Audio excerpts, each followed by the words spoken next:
the air last week against Miami of Ohio. And Jerry, his head coach, Greg Schiano, keeps talking about the fact that this man, who has now become a veteran in college football, continues to get better with each passing week.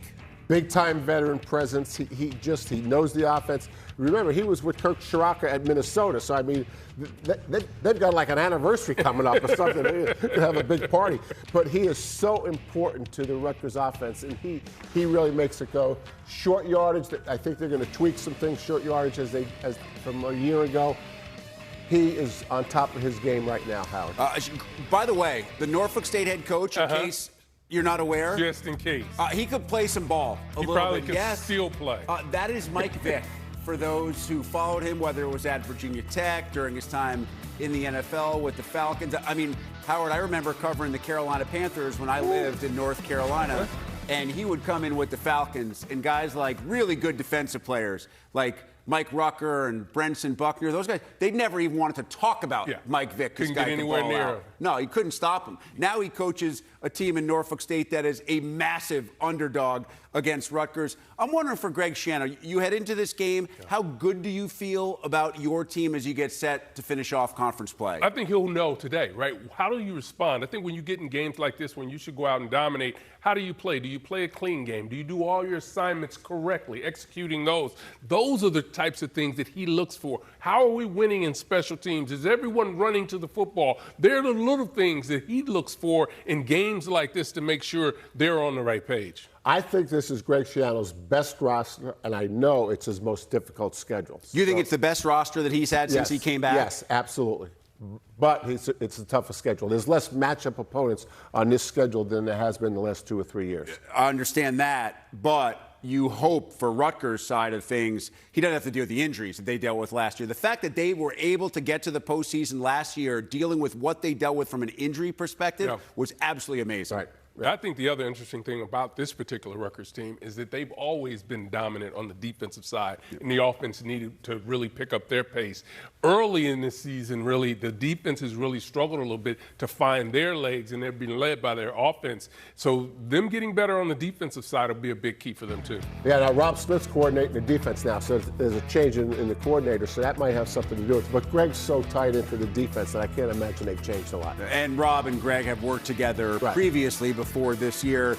There's a little bit of swapping sometimes with coordinators between Minnesota and Rutgers, and that connection now and there. PJ Fleck and Greg Schiano. That is a different conversation for a different time. We do have enough time, though, to conversate, if you will, about Michigan State.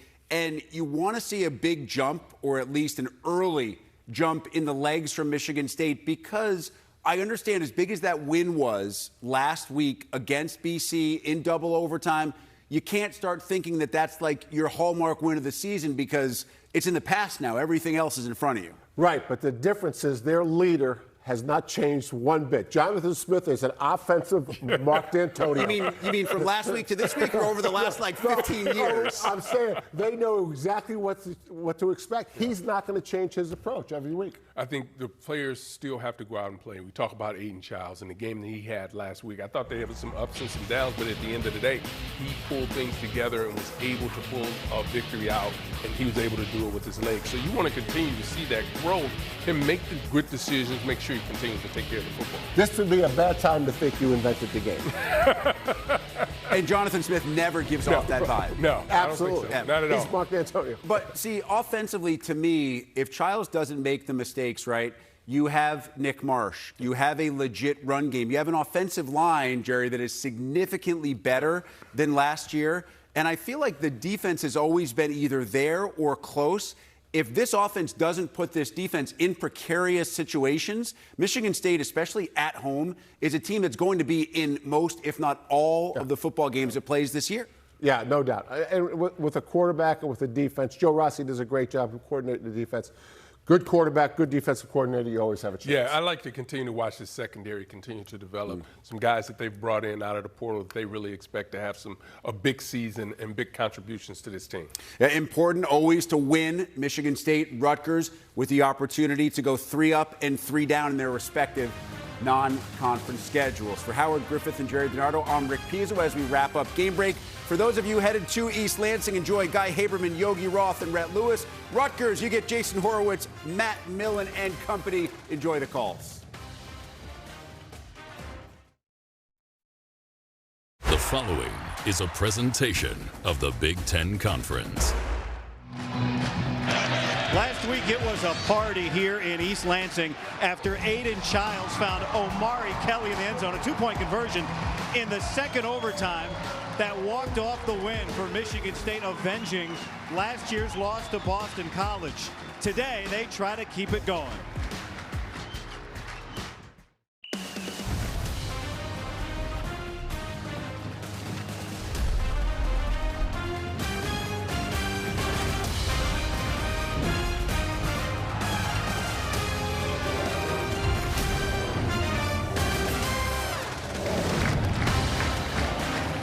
And the Michigan State Spartans ready to rock and roll and try to get to 3-0 today against Youngstown State, a historic program out of Northeast Ohio.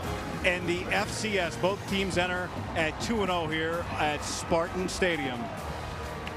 The sun just peeking through on this heavily filtered day, 77 degrees, humidity around 50%, and a fan base that's been hanging out all week, ready to try and get after it again after last week's dramatic win. The head coach of the Spartans is Jonathan Smith, and he's down on the field with Rhett Lewis. Rhett? Coach, you called the 2-overtime win over BC a potential growth game. How does your preparation in the lead up and your execution today make this a growth week for your program? Well, it is an opportunity to continue to grow. I thought last week we took some steps and wanted to build some confidence from that. I think it was a good week of work, did some good on good, all of that. We'll see how that plays out today. Coach, Nick Marsh's competitive spirit called for the ball, right, last week. Using a phrase from Keyshawn Johnson, how do you get him the damn ball today? Yeah, we're definitely going to work to do it. He's a special player, competitive kid. I will tell you, he's all about the team, and he thinks he can help the team by getting him the ball. We definitely want to do it. Thanks, Coach. Appreciate it. Thanks. All right, Rhett, and welcome into the broadcast booth along with Yogi Roth. I'm Guy Haberman, and this is a fun day. Jonathan Smith is an old quarterback. He knows what it means to feed a great receiver, and he's got one. Vibes are high in East Lansing. They are, and he referenced the growth game, the growth week. Look, the best teams, they make the turn from hoping things go well to knowing they go well. Late in the game last week in this very stadium, I think they made that turn. This week in practice, they feel as though they've made that turn. Can they execute today for 4 quarters in all phases? We will find out. Well, Aiden Childs, the quarterback, was the co-Big Ten Offensive Player of the Week last week. He told us on Friday he gave himself a C+ grade for the game. Let's look back at the tape. I don't know what grade you're giving him, but it's got to be better than that. Yeah, for me, yeah, I'm an easy grader guy. You go look at the tape, and to me, last week was the last game he played at 19 years old. His birthday was yesterday. This was the best throw in his young career as a quarterback. His anticipation, his location, it's all time. When he gets rid of the football to Omari Kelly on a 3rd down was critical. How about this? You won't see this very often in college football, folks. I formation, deep play action pass, and an absolute shot to that very receiver, Nick Marsh. How about late hands? Perfect execution there from the young wide receiver, 41-yard touchdown. And then it's a 3rd down, 11 yards to go to the goal. And they find Marsh again. 1, 2, 3 tackles broken. He's so physical. He's so strong. I want to talk about being physical and being strong. How about Aiden Childs playing from the pocket? A big area where he's had to grow this offseason. This was a 3rd and 8. He knew where the sticks are. He knew how to move the chains. He knew how to use his legs. He's playing the most complete of his young career. He gave himself a C+. I give him a B. We'll see how he does today. He'll be tested again. It was a historic day. First Spartan with 5 touchdowns in a game since 2021. He turned 20 years old. Yogi referenced his birthday yesterday on Friday. His 3rd year with Jonathan Smith, his 2nd year here at Michigan State, his 2nd year as a starting quarterback. So Jonathan Smith on one side, and on the other side, the head coach at Youngstown State is Doug Phillips. Started his coaching career back in 1991 as a graduate assistant under Jim Tressel at Youngstown State. They're going to win a national championship, and now he is back in his 6th season at the place he always dreamed of coaching. Michigan State won the toss and chose to defer to the second half. So Youngstown State is going to get the ball first here to start this game. half those folks are on the field at the end of the game last Saturday night. A little bit of a break in the clouds just before kickoff on what has been a beautiful weekend. Just a little bit of drizzle this morning, but otherwise a dry week in some respects here in East Lansing.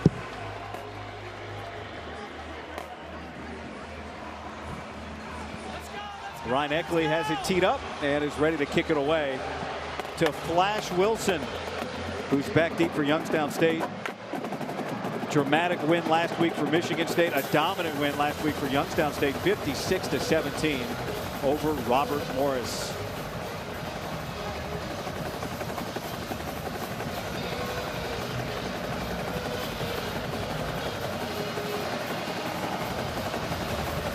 I love what head coach at Youngstown State, Doug Phillips, told his team prior to this when he said, what do you want to be remembered for?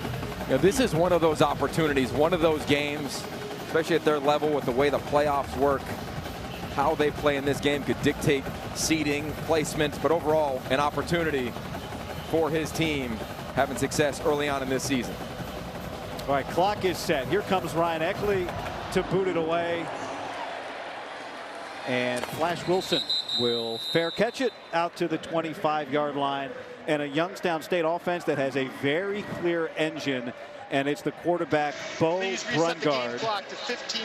Brungard is not only the leading rusher in FCS football, he has rushed for more yards than any player, not just quarterback Yogi, any player at the FBS or FCS level this year. Yeah, this offense goes through him on many levels. Game clock to 15 minutes. Thank you.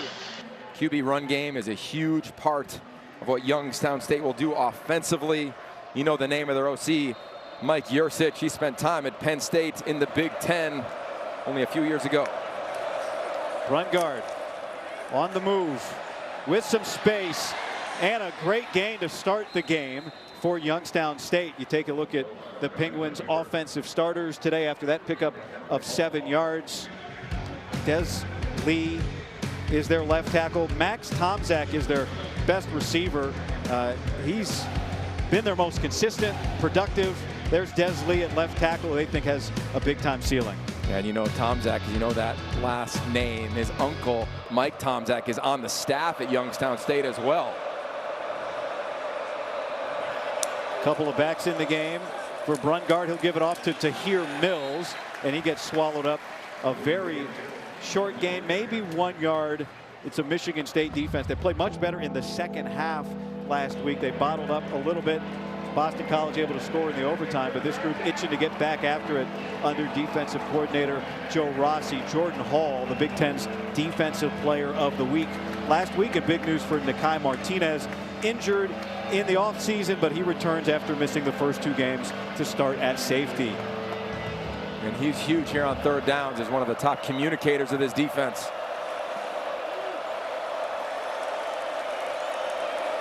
Youngstown State spreads it out, and Brungard connects for a first down with Archie Dandridge.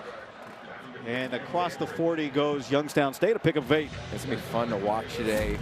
The edges of Michigan State. They're not coming off with a ton of violence and speed because they know that Brungard could tuck it and run.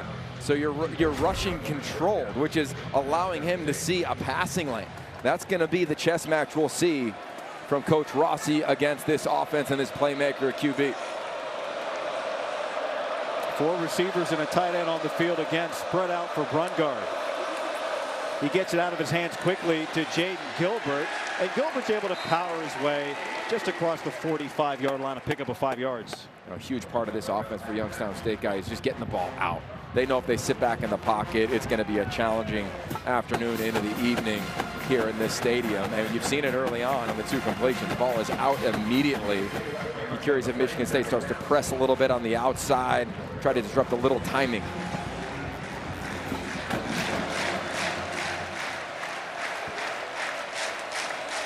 Now Brungard's under center. Gets it out quick for an early trick play, a double pass attempt. Fresh Walters lets it go out of bounds. Well defended by Michigan State, and it's 3rd and 5. It's time to take a look at today's keys to the game, sponsored by Modelo, Yogi. Well, you just saw it from Youngstown State. No risk it, no biscuit. I mean, if they want to pull off a huge upset, they've got to take shots down the field, some trick plays. You saw an early one there. And then for Michigan State, how do they contain the quarterback? How do they minimize self-inflicted negatives like penalties and drops? And offensively, they got to feed the studs. So first drive double passes are 0 for 2. If you look at New Mexico, UCLA last night, New Mexico broke out 2 trick plays to start that game. 0 for 3, that's right. Here's a third down throw, complete. Austin Bray, very near the line to gain. Looks like he's getting marked just short. And it's 4th down and inches just across midfield. Yeah, you've seen this all over college football, guy. 4-down territory, meaning on 3rd down, head coach, coordinator say you got 2 downs to get it. You'll see that a lot today from Coach Phillips in Youngstown State in this regard. Youngstown State has been good. On the previous play, the runner being short of the line to gain is under further video review. That's Greg Blum, our referee. Youngstown State's been good on 4th down. Should have come to that. 3 for 4 this year, but let's take another look here. This is marked just shy, and you can see the sticks. It's got to get across the 50 to the 49-yard line on the other side, and I think that's a first down, Yogi. Yeah, I would agree. Let's see. There's a knee go down here from Bray. It's hard to tell from there. Remember, they're down Colt Seacrest at tight end, so Brays really have to step up at that position for this team. It's right there on that yard line. I think that's enough for a first down. You're looking for clear and obvious. Pretzloff, the tackle there, Brady Pretzloff had Bray on top of him. If nothing else, this is a good stoppage by the replay team because this is worthy of a look. You want to take a, it's got to get the 49. I think we can say the ball's across the 49. Yeah, I think so. Yeah, it's just got to be, remember, just a sliver. So we'll see when they measure that with the sticks. But a great shot by the crew right down the line there. And again, it's the second 49-yard line there, but he's clearly down there. Whole ball by that point was across, but he was well down. After review, the ruling that the runner was short of the line to gain is upheld. It's 4th down. So clear and obvious is the word we're looking for there, and just not enough. Or the phrase we're looking for. So now we got a 4th down, and the offense is staying out there. And the previous play before the review, Youngstown State came out with an extra offensive lineman. They don't do that here. And they're in the gun. You got to imagine some sort of QB lead here. Keep the ball in Brungard's hands. He's run for 409 yards entering play today in 2 games. About half a yard to go for Youngstown State. Brungard looking. Can he get to the edge? That is very close. Where'd he step out? With the ball across the line to gain, and that is a first down. 4th down conversion for the Penguins. How about the decision? Watch him here. You'll see Tomczak open up right across the field, right in front of him. I thought I was going to pitch it to him. He said, nope, I want the ball in my hands. We had a chance to talk to him this week. That's kind of the vibe you get. Right? He's an absolute gamer. When it's tight, he wants the rock. The staff knows that. You're talking to the staff. They say he actually inspires us to work so much with the care factor, how much he pours into the craft. Nice conversion there. Yeah, Mike Yursich, the offensive coordinator, said he regularly beats me to the facility. Here's a trick play. He eventually gets to the quarterback, and Brungard throws it complete to Alex McDonald, the first catch of his career. Second trick play of this opening drive for the Penguins. This is pretty nice. Look at the alignment right there, and then watch as the play unfolds with the tight end, to your point. One pitch back to the quarterback. You think that they're misaligned, and then it's right down the seam. That's an easy one. And it's fun talking to Michigan State yesterday, right? They said we went back to Oklahoma State film when when Yursich was calling plays. Joe Rossi said we have to study him, and they knew they would try some early trick plays. Extra offensive lineman in the game for Youngstown State, and the handoff inside to hear Mills. It's Wayne Matthews with that stop after a short gain. So they brought in Nick Nelson wearing 96. He'll go off now, but he's sort of an extra offensive lineman, extra tight end for Youngstown State.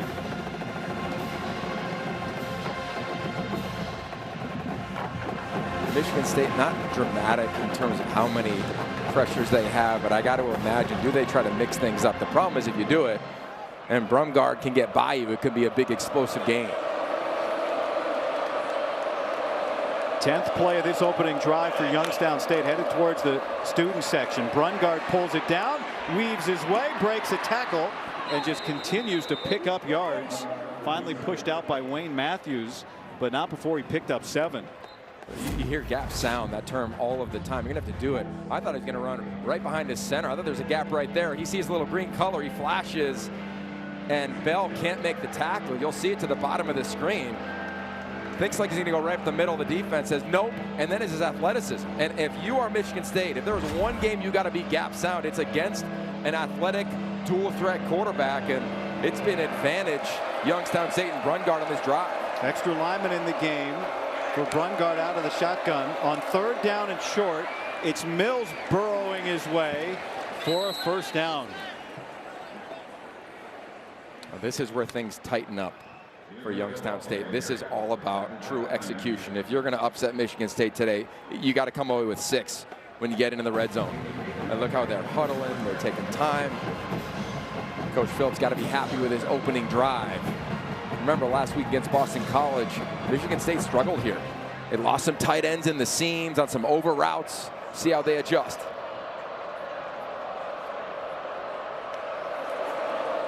Pressure up the middle.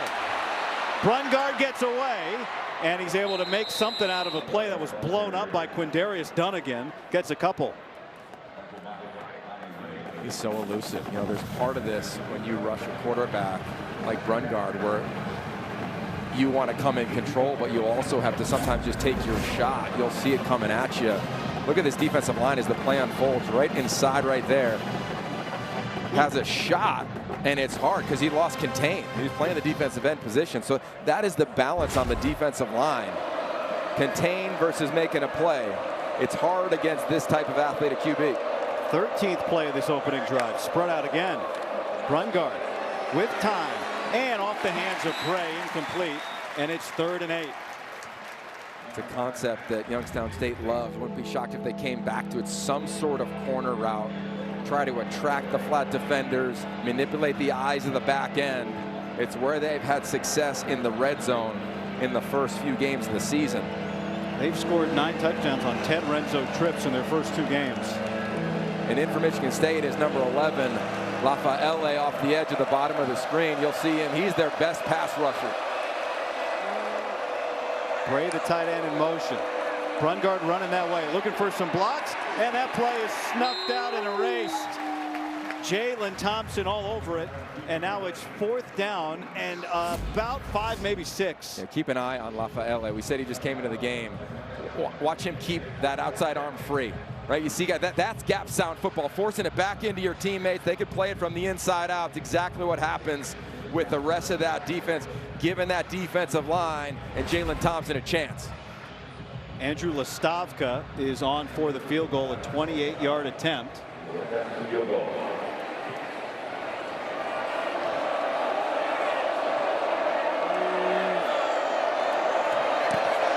And on a night with no breeze, no wind, an opening play, an opening drive that went 15 plays. You include the field goal, and Youngstown State comes away with 3.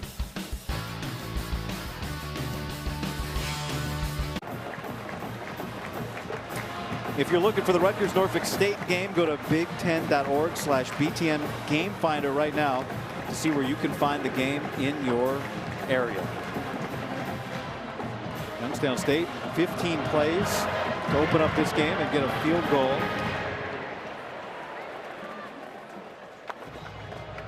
They've been very good on their first drives going back to last year. 4 touchdowns and a field goal they've scored on their last 5 opening drives. That play, if you blinked, half the first quarter is gone after that drive. Michigan State about to touch the ball for the first time. Elijah Tautoliver is going to bring this out for the Spartans and gets out to about the 18-yard line. And so Aiden Childs will step on the field for the first time when we return. Michigan State's offense looking to answer.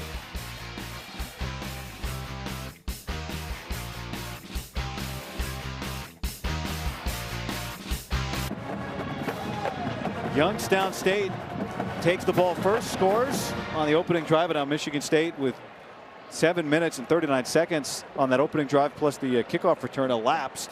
And here's Aiden Childs coming off the 4 passing touchdown, 1 rushing touchdown performance last week, Yogi. His most complete performance. He was able to stay steady. He has not turned the ball over this season. Hasn't turned it over in the last 5 games. Talked to him yesterday. He said he's feeling as good as he ever has in terms of seeing the game and knowing the situation. And he's going to give it to Mekhi Frazier on first down. It makes the first man miss and then gets hit from behind by Michael Voigtis, the key defensive lineman for Youngstown State. Pick up a 5 yards for Frazier. Starting today with Nick Marsh, one of the best in the league, one of the best in the country, and Omari Kelly. What a combo they are. The couple of tight ends, Velling and Masunis as well. Matt Golden at center, the stalwart of this offensive line that'll rotate at the tackles and maybe even the guard positions today. I wouldn't be shocked to see a shot early on in this game. Childs gets it out quick, and that is caught. Nick Marsh breaks a tackle. First down, Marsh racing across midfield. How do you bring this man down? Well, it's a challenge, right? Guy you want to play off coverage. They're going to pitch and catch it all afternoon long. This is an impressive duo right here. Watch this route. He's going to just run and turn around. It's going to be simple. The DB, he's just backing up the whole time. You got to squat a little bit. They're trying to play zone coverage. But if you're going to do that, you've got to make sure tackles rally to the football. The athletic, a subtle little move to the outside, comes back inside. Explosive play, first one of the day for Marsh. 28 yards. Youngstown State is without its top corner, DJ Harris, today due to injury. Childs now on play action. On the move, and he throws that, and holding on complete, Mekhi Frazier. Oh, he took a pop. Oh, that's Marsh, excuse me, his second catch of the game. And he's still hard to bring down. There's so much fun about this play. Look at the play action, right? It looks like it's outside zone. Look at that fake. Nope, I'm going to close the closet door. That's the phrase at quarterback play action. And then not to his first receiver, to his second, and throws it inside a little bit. That location is away from the defender guy. That's a big-time awareness throw. Then to your point, Marsh takes a shot, showcasing again the physicality, the strength that he has as a wideout. A 28-yard catch for him, and now a 10-yard catch.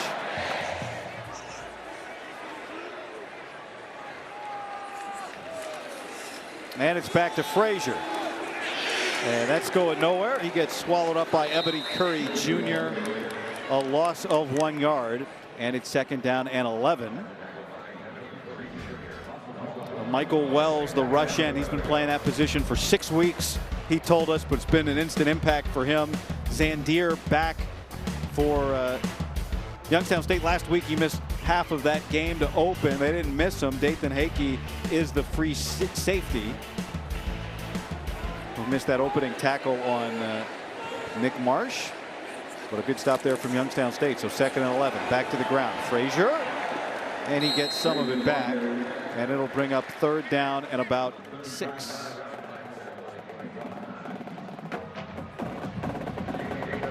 Now, this is an interesting situation to me. I think this is 4-down territory, guy, meaning for Jonathan Smith and Brian Lindgren, the offensive coordinator for Michigan State, you only got to get half. You're going to go for it on the 4th down. So it just opens up your menu of plays.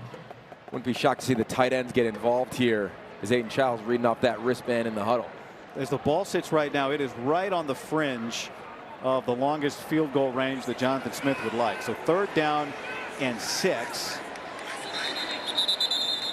And Michigan State is going to take the timeout with the play clock low.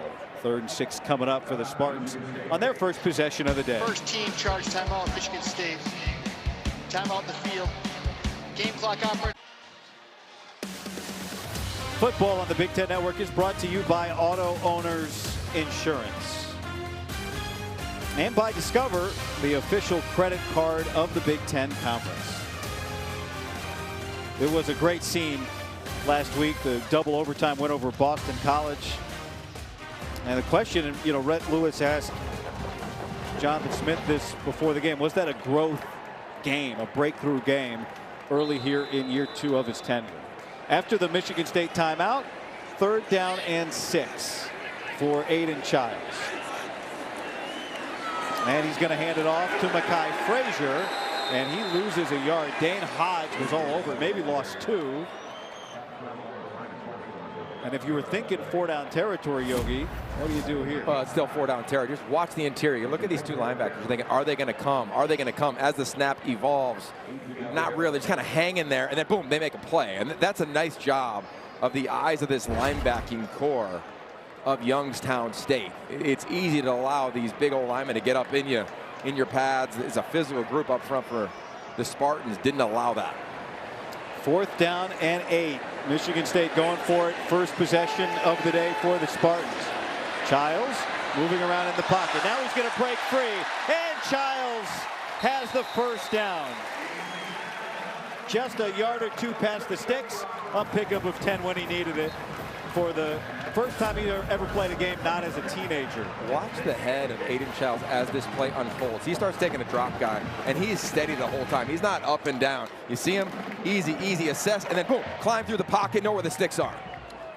Was watching Aiden Childs during that entire Youngstown State drive, just was sitting in the same chair, just focused, laser focused. Sometimes he told us yesterday he thinks about things other than football when he's on the sideline, just to keep his mind fresh as he makes his 3rd attempt here.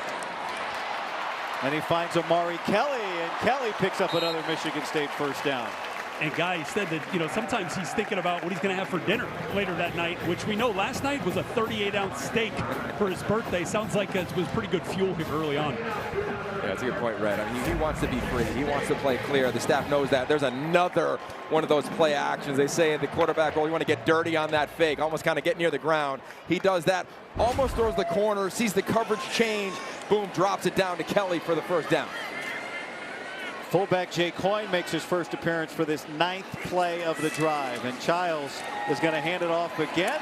This is Frazier for 5 hard yards, and it's 2nd down. You reference the offensive line guy and the rotations. They're coached by Jim Mahalchik, who, you talk to anybody in the country, who's the best offensive line coach, his name's immediately going to get to the top of that list. And a big part of it is the stretch scheme, the zone running scheme, meaning his offensive lines have always been athletic. At every stop he has been over his illustrious career, they're trying to get the defensive line running, and then the back will cut off of the backside of the offensive line. Jack Velling, the tight end, goes in motion. 2 tight ends in the game. Flip it on the end around, and still on his feet, Rodney Bullard Jr. Now he's got a couple of blocks, and he's in. The first touchdown of his career puts Michigan State in the end zone.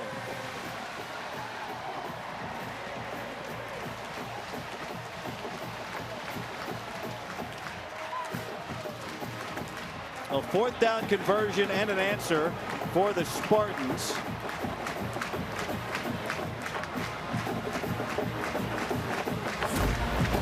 This is impressive on a bunch of levels. Not only the run, but how about the offensive line?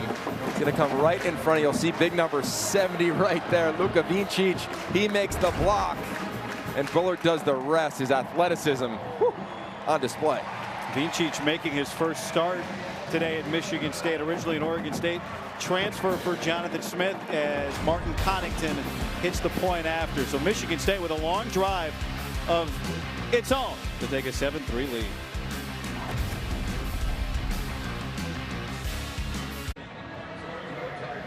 Each team's had the ball once. A minute 13 left in the first quarter. 7-3. Michigan State leading right now. The first 250 fans will get $20 off a Big Ten Plus annual pass. Stream nearly 200 Michigan State games plus 2,500 more events across the Big Ten this season. Scan the QR code on the screen.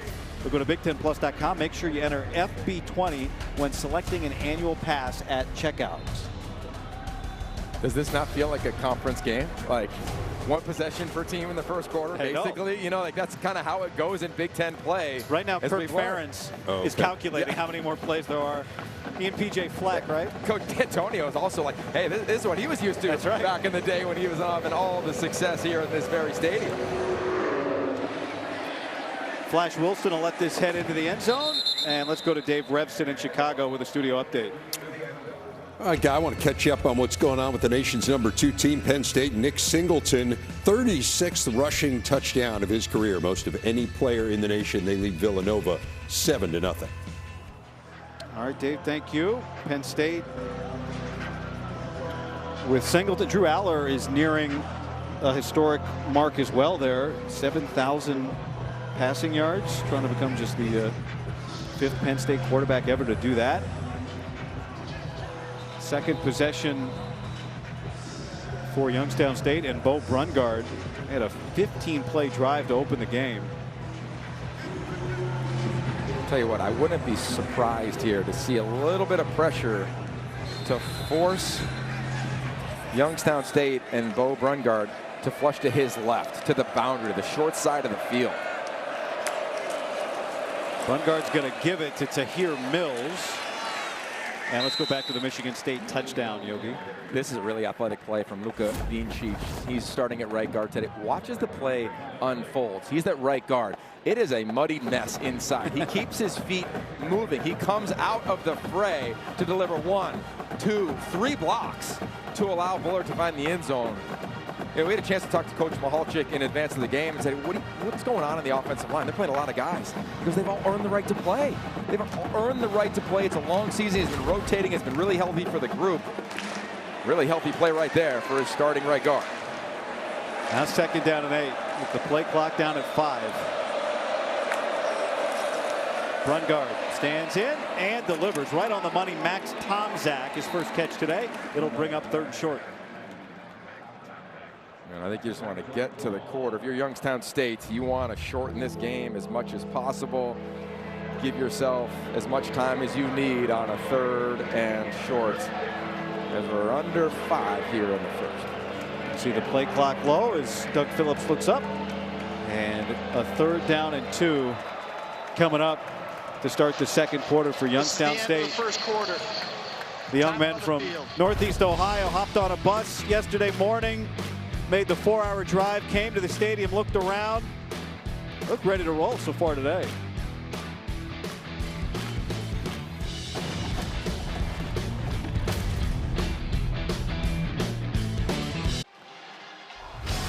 Really impressive initial drive from Youngstown State.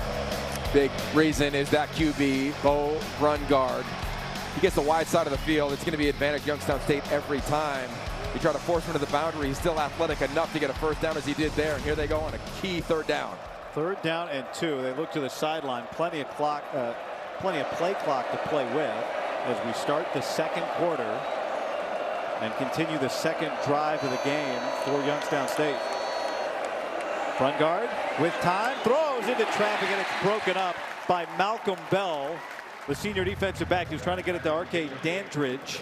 And it's 4th and 2. That's a big time adjustment to Joe Rossi. You see him playing press coverage, try to disrupt the release at the line of scrimmage, and Bell beautifully played with that right arm over the outside, no PI. Joe Rossi talked to us yesterday about this defense. The #1 mantra, the #1 theme is respond. How do we respond? And part of that is acknowledging where you struggled on that first drive. You saw him change, saw a little pressure, try to keep and corral that quarterback in Brungard toward the short side of the field. A great punter matchup today. Brendan Kilpatrick, the best punter in FCS football last year, on Youngstown State side, and he sends this away to Amari Kelly, who's going to watch that liner bounce all the way down inside the 15. And a nice job by Kilpatrick to flip the field a little bit. And it's time to take a look at today's impact players. Sponsored by Auto Owners Insurance, simple human sense. Well, it's pretty obvious to pick Nick Marsh. His impact has been felt since he showed up on campus. On the other side, Michael Wells defensively, you'll see him come on the fielder. How does he do against Aiden Childs? Can he slow his legs down? Can he be the guy that can make a play in the backfield? And when Youngstown State gets the ball again, I think they got to find a way to find Max Tomczak, the rock, and Jordan Hall. He has been the rock for this defense. 2nd possession now for Michigan State. Nick Marsh had a couple of catches on that opening drive. And no surprise, this is the 3rd most prolific duo active in the Big Ten right now between quarterback and receiver. Here's Childs as that play breaks down, scrambling for 3 yards. In short order, Marsh and Childs have gotten on the same page. You see what they've done. 49 connections going back to Marsh's great year last year as a freshman. I just love how they've grown together. You know, while Aiden Childs is a year older academically, he just turned 20 yesterday, as we referenced earlier with Rhett. These guys have grown in this system under Jonathan Smith. They know their ability. They know their potential. They put all the little work in the offseason to have a really impactful year. Childs is going to give it. First carry of the day for Brandon Tullis. And it'll bring up 3rd down and a long 3. I just think these wideouts are really talented. You know, guy, we talked about Nick Marsh, Amari Kelly. We've seen him at times. Is there a world where you spread them out? They go a little up-tempo, no huddle here. Find a way to just get the ball, one of them in space. Quickly to Childs. Long throw to Marsh. First down, Marsh free again down the sideline before he's upended. And he has been a first down machine so far today. Look, the football term is free access. What that basically means is you're allowing Nick Marsh to run off the line of scrimmage without being impeded, without being touched. I mean, that is an easy pitch and catch. Not an easy throw, full field throw. Aiden Childs makes that look pretty simple. But overall, if Youngstown State is going to play off, you've got to take that all game long. Marsh has gotten a healthy and steady diet, and here's another one for him. One-on-one. And another first down for Marsh, and still fighting. Good luck tackling him with 1 or 2. Well, what did he say last week? He was relatively demanding, right? Pretty stern of, hey, I want the rock. I know what I can do when I get it. Jonathan Smith said, yeah, you're exactly right. We want to feed you. Only 23 plays, 24 plays in the first half against Boston College. So not a lot of opportunities last week. They found him early and often over the course of the last 3 quarters and change. He's got 4 catches for 65 yards today. Getting a rest now. And they'll go back to Frazier. And he goes down at the line of scrimmage. And Yogi, this is what you talked about, Nick Marsh, last week after the game. I'm like, look, coach, let's take a shot. And, you know, he trusted me with that, and we got back out there, took a shot, and, you know, just executed on it. Were those the words you used, or was it a more dramatic conversation? It was a little more demanding, actually. I told him, Coach, I got one-on-one coverage. Give me the damn ball. How great is that? Off coverage, I'm going to him pretty regularly. It was fun talking to Jonathan Smith about it this week. Of course, he goes, you know what, we looked at the numbers. He's right. We do need to get him the ball more. Here's Amari Kelly taking his turn and a first down. Rhett? Yeah, guys, anybody watching Nick Marsh's talent would agree with his assessment. When he's one-on-one, you got to get him the damn ball, including the originator of that line, Keyshawn Johnson. So I had to get in touch with Keyshawn this week, who said that line wasn't really an ego-driven demand. It was a competitive confidence that just made good things happen when I have the ball. So naturally, I had to ask Key to look at Marsh's physical touchdown and see if it was worthy. We'll get Keyshawn's thoughts on that. I have a feeling I know what he said. 6 of 6 for Childs to start this game. And Marsh comes back in. And Childs is looking for him. And then he checks it down to Kelly. Incomplete. And this is what Keyshawn Johnson told Rhett Lewis earlier this week. This kid, Nick Marsh, is big and strong. As you can see, physical. He gets hit at about the 5-yard line. He carries 2 other guys into the end zone with him. And that's the type of player you want to just get a damn ball to. Let's go, right? You get the seal of approval, right, from Keyshawn Johnson. Remember that? Get me the damn ball. That was the name of his book, a big part of it right there. And it was really cool to kind of talk with him about Nick Marsh. Loves what he's seen from number 6 in green. When does Nick's book come out? Good question. I think he's writing it this season, fellas, with how he plays. That's a great call. Here's Frazier. Well, I guess it came out last year to that point, Yogi, a freshman record. You saw the graphic earlier for yards and receptions here at Michigan State last year. He enters play today, 3 receiving touchdowns, tied for the league lead. Well, I think to Rhett's point around competitive confidence, every great wideout we've ever been around, whether it was Rhett Lewis or Keyshawn Johnson or right here, and Nick Marsh, you got to have it. You know, you need the ball, and you also have to understand the holistic element of what wins games. That's why I love watching him when he's not having the ball target. He's still blocking downfield. He's not a lazy route runner away from the ball. He does a lot of those things to be a true, complete wideout. 3rd down and 7. Childs. All the time in the world. And there is Jack Belling. And they can't tackle him. and the tight end has a first down and is in the red zone. The number one element of the offseason for Aiden Childs is playing from the pocket. They're going fast here. Watch him play and stay within the pocket. There's your tight end, number 12, the bottom of the screen. Just sit right in the middle, right over the ball. Converts it. Nice job. Youngstown State takes the timeout. First team charge timeout. And so we'll step aside before this first down in the red zone for the Spartans.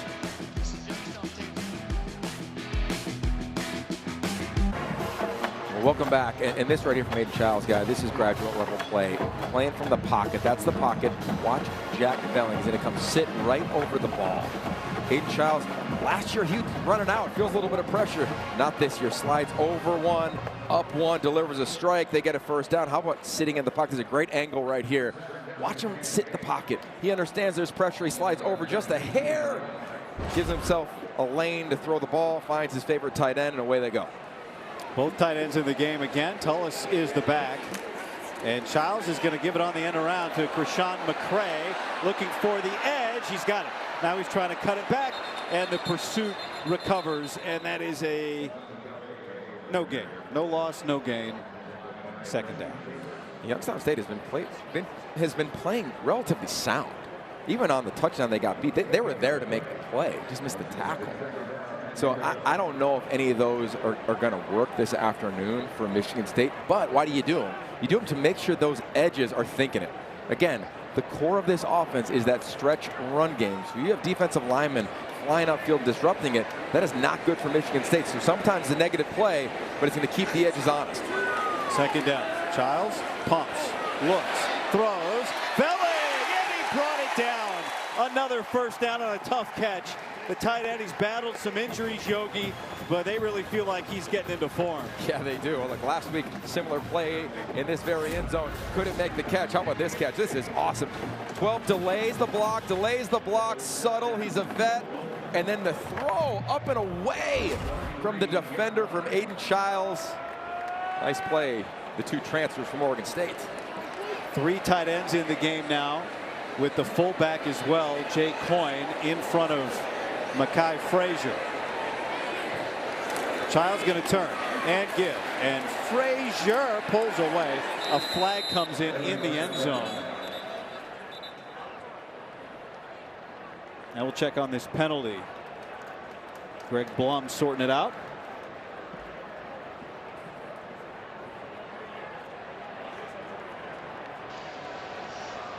Illegal substitution, defense, 12 players participating in the previous play. Half the distance to the goal, remains first down. As you saw Phillips going off the field there, the offensive lineman from Michigan State. 12 men on the field, easy call. Is that a bear front? An extra bear front? That's a grizzly front, maybe.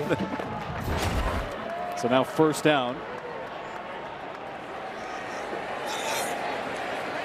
Three tight ends plus the fullback. Coyne is still in the game, 44, the fullback. He's just attached to the left. They're going to toss it to Frazier. And Frazier breaks through. Touchdown, Spartans.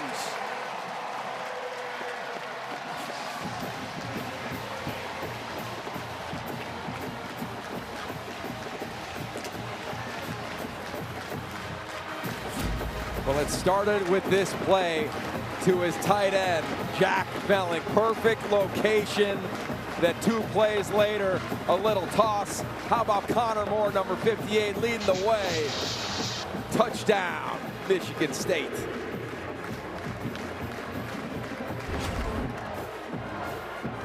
Connington, who got the kicking job last week in dramatic fashion, his second successful extra point of the day. They've done it all different ways today. That man, Makai Frazier, getting into the mix. All right. Well, this was the scene after week 1. Jonathan Smith found a special guest in the locker room to give the game ball to new athletics director Jay Batt at Michigan State. Been on the job a few months, already got a game ball, and welcome him to the booth. Welcome. What was that like? That was cool. Tremendous, tremendous. It was a lot of fun. You know, anytime you can be in a winning locker room, sure, a lot of fun, and then getting a game ball from Jonathan and the team is awesome. We've got such a great group in there, and our coaches are tremendous. It was a fun time. Are the kids running with that ball in the backyard? You better believe not. That thing's in my office in a special spot. I'll cherish that one for a long time. Yeah, you've been in a bunch of different offices with elite leaders, whether it was back when you were an athlete, Anson Dorrance, of course, a historic coach at North Carolina. You were on Nick Saban. You were at Georgia Tech leading the entire thing yourself.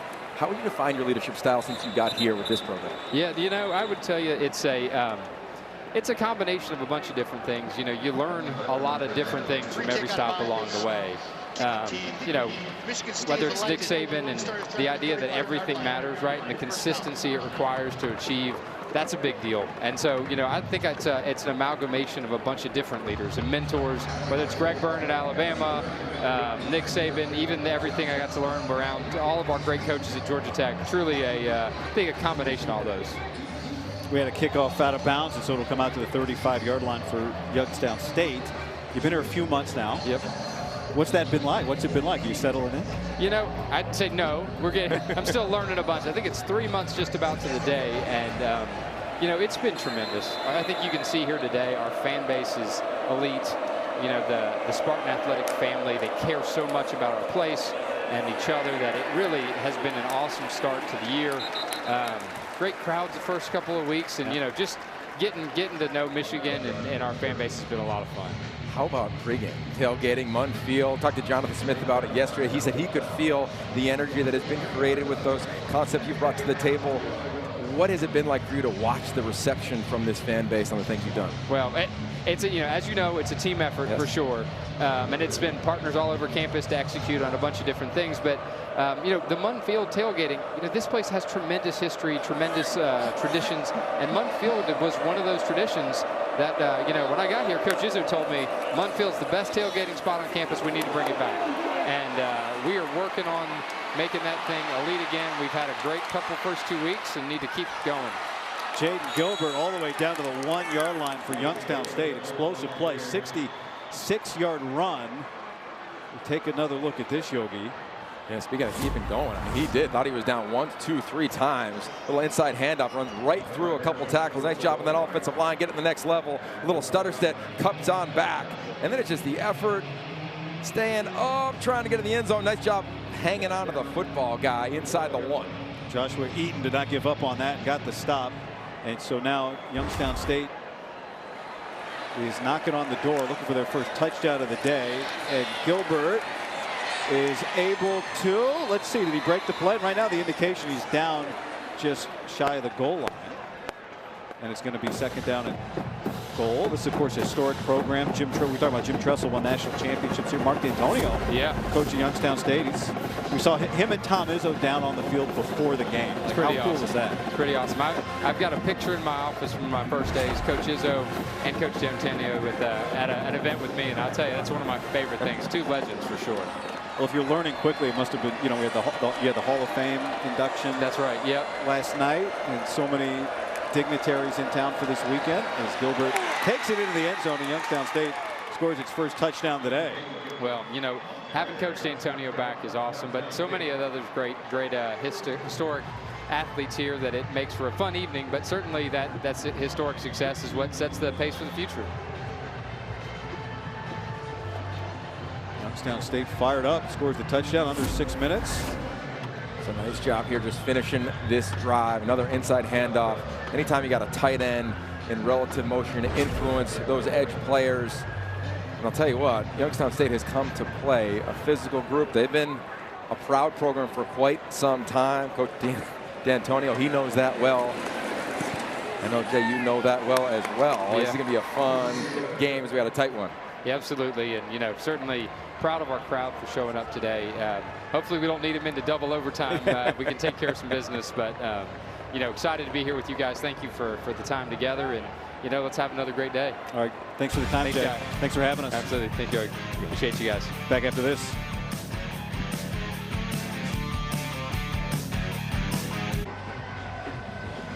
Cut up on the halftime show, sponsored by Old Trapper. Dave Rebson and Marcel Reese will take you through the first half highlights, get you up to speed on a busy Saturday across the Big Ten. Marcel was up late last night. Yeah, he was. Back at it again today. There's Pete the Penguin, by the way. Pete the Penguin originally was a live mascot from the Antarctic in 1939. There were 3 live mascots in the history of Youngstown State, Penguins. And now it's alive, but in a different way. So after Youngstown State with the touchdown, it's time for Aiden Childs to respond. He's played really well so far. Yeah, he has. And a huge part is this stretch run game, the play action game. Is he going to hand it off? No, he's not, right? It's so challenging. You see the defense just running all the way to the back. Very similar plays. Is he going to hand it off? The defense doesn't know. They hesitate. He hands it off, and it's an explosive run. So that is a part of this offense. They've had success there. They've run it a bunch of different ways, whether it's out of the gun in a zone read. They've had 1 RPO in the first half. It's been the stretch run game that we just showcased. They've thrived in the play action game. But the one thing that has not been stopped by Youngstown State is the throw game, guy. Just open it up. If there's going to be off coverage and these wideouts are going to get free access, Michigan State should feel really confident moving the ball down the field. All 8 completions by Aiden Childs have been of at least 10 yards. Backs up and finds Belling, who gets cut down after a short gain by Isaiah Hackett. Childs turned around and had pressure right in his face from Michael Wells. They try a version. You fake the toss and you go back the other side. That's an old school play titled a naked, and nothing doing there. And again, Youngstown State has been really disciplined. They have not bit a ton on some of these potential trick plays or the fake toss.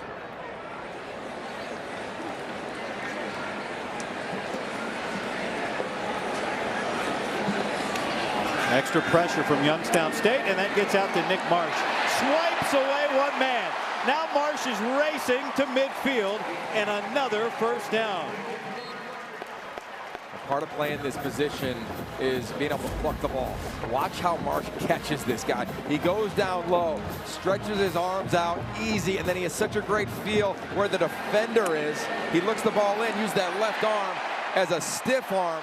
Really nice job against Justin Wimpy for another explosive play, and I would keep going there. Look, Youngstown State is down 2 of their top 3 corners in this game, and Michigan State has been throwing it at will to the outside. Another one-on-one. Marsh breaks away, is able to jump forward and get a healthy gain, right?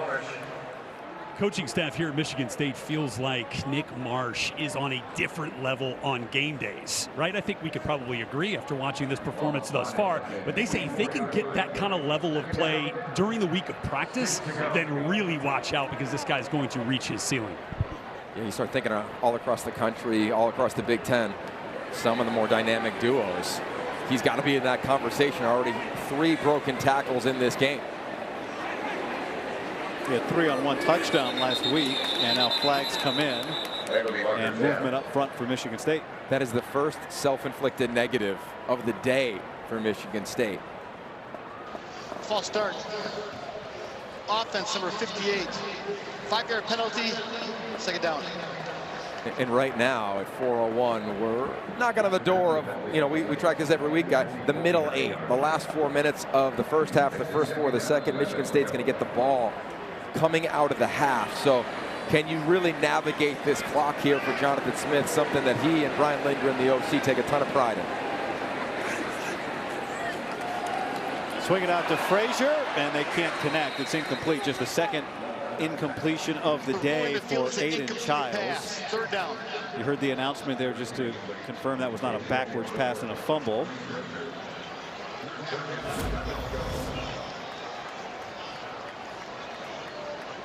Yeah, and he saw his wideouts, both wideouts on the outside whiffed on the blocks. Nice job. Defense coordinator John Hainline, somebody who's really tried to inspire this defense. He's a big fan of, like we all are, of Ted Lasso, and gave him a big speech in advance of the game. So just believe in your technique, believe in this process, and maybe we can make some noise. Third down, 3-man rush. Childs climbs the pocket, and Krishawn McCray makes the catch. Great catch, and this is going to make it 4th down and very manageable. Officials timeout for player injury. Offensive lineman is down for Michigan State. It looks like Luka Vincic,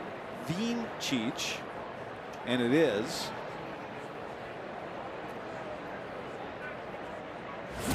This is an impressive job by Childs. See inside, you're thinking, is there going to be blitz from these linebackers? And on the snap, they punch out of it. And for Aiden Childs, he reads that and then sits in the pocket. See how he just navigates, moves the pocket, eyes downfield. He knows the situation. It's 4 down territory clearly. Checks it down. Now to your earlier point, guy, it's 4th and 3. They're going to go for it here. And I think that's just the growth of his game. Meanwhile, you saw the defender fall into Vincic, and so we'll step aside for 30 seconds here in the second quarter.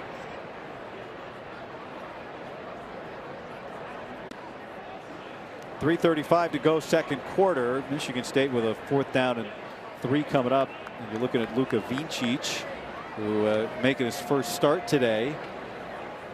Had a key block on a first touchdown of the day for Michigan State. Just had a defender fall into his left leg. He's playing right guard, starting at right guard today for Michigan State. Can play both spots. And he gets a hand as he rises to his feet.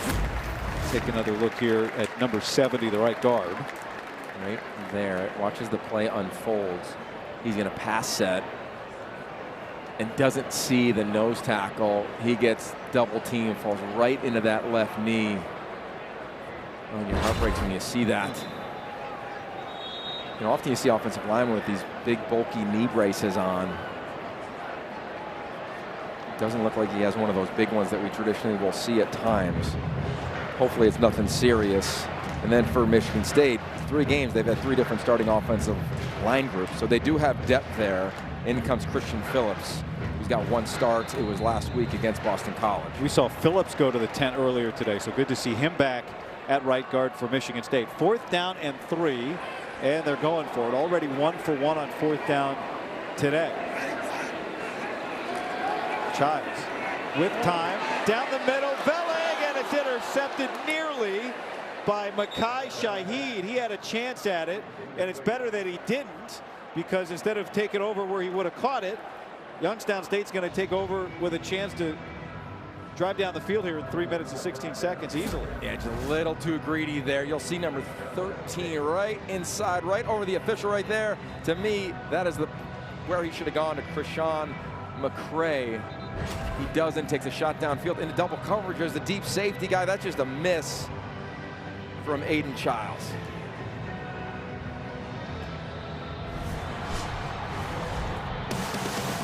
Coming up, Kirk Ferentz looks to become the Big Ten's all-time winningest coach when the Hawkeyes collide with UMass. As tonight, 7:30 Eastern, 4:30 Pacific on the Big Ten Network and the Fox Sports app. So Youngstown State takes over, and Jade Gilbert had that big run and the touchdown on the last possession for Youngstown State, gets a yard. By the way, we should mention our buddy Anthony Herron had 11 tackles in Kirk Ferentz's first career win back on September 18th, 1999, and he's calling the game today from the booth. Football just has a way sometimes of being poetic. It is for Ant and that fan base to celebrate what we would potentially assume as a win there for Iowa. Hope they can get that one. Quick throw out to Tom Zach, and he's tackled quickly after a pickup of 3 yards, and it's third down. Curious here to watch Jonathan Smith. How do they utilize their timeouts here?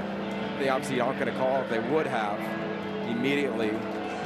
Do they call it? Well, and is there a play here right now? When you look at the play clock, 25, 24, does Youngstown State try to get one off as you see multiple substitution changes on the defensive front for Michigan State? And they've got to take the timeout. The officials are not holding for that substitution, and we'll take a 30-second break. This is a 30-second timeout. 2:09 remaining here in the second quarter. It seemed like Jonathan Smith was hoping to hold that timeout until after the 2-minute timeout. Yogi. Yeah, it seemed as though he was hoping Youngstown State would just let the clock go to the 2-minute timeout. It looked like they weren't going to do it. It looked like Michigan State didn't feel they had the best personnel grouping on the field, so they don't call the timeout immediately. They lose about 20 seconds or so, but I like that he called the timeout because Youngstown State saw the confusion. I thought they were going to run a play, and if it's an explosive one, you're hurting yourself twice. Well, Michigan State has 1 left before this 3rd and 6.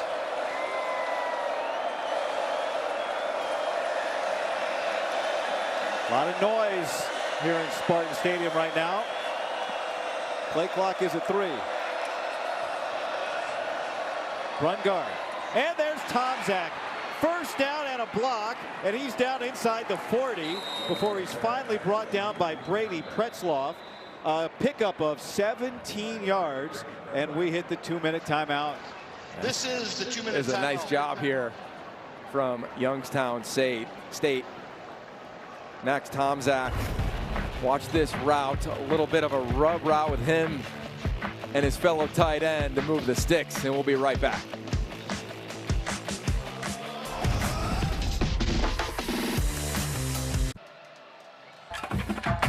Well, fun day already today. There's so much energy after the win over Boston College last week, and the enhanced tailgating experience here at Michigan State delivered pregame. Now the defense is trying to do the same before halftime, and they do on that first down run.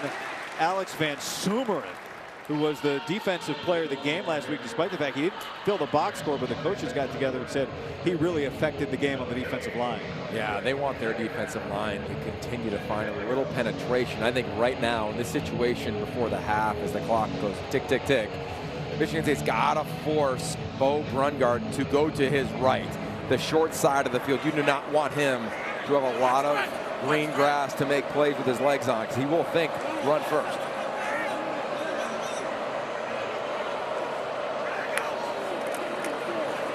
He fakes it, now steps up and throws an interception. Picked off by Armarion Smith. A big moment for that young man last week here in this stadium. And what's been an emotional year, a big moment here again today. Wow. Armarion Smith does so much in his life, in his football life. Watch him here. He sees this the whole time. Drives right on it. No hesitation.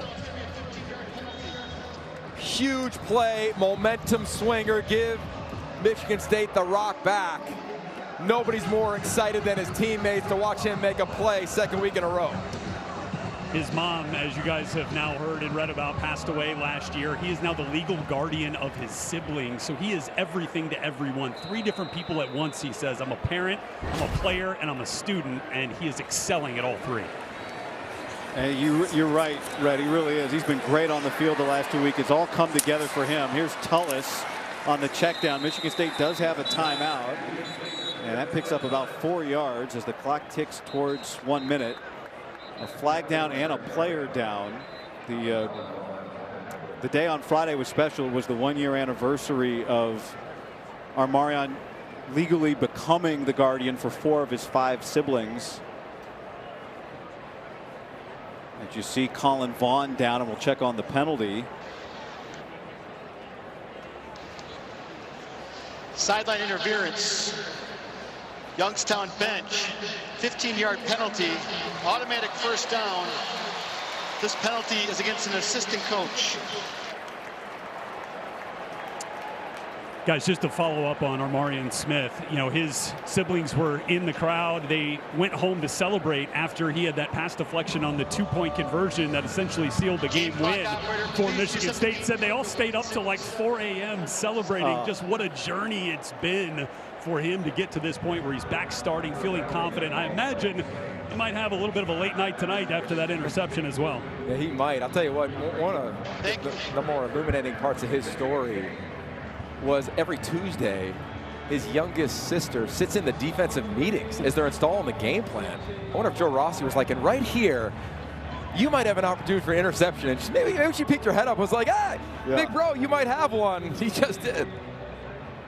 Amira Sky, his little sister, her daycare is near the facility, and Joe Rossi told us he's got to watch his language on Tuesdays when she's in the meetings. So after the penalty, it also stopped the clock. That was the other part of it for Michigan State, the penalty, 15 yards and a clock stoppage. And they're able to hold on to that timeout. 2nd down and 5 coming up after the run from Aiden Childs.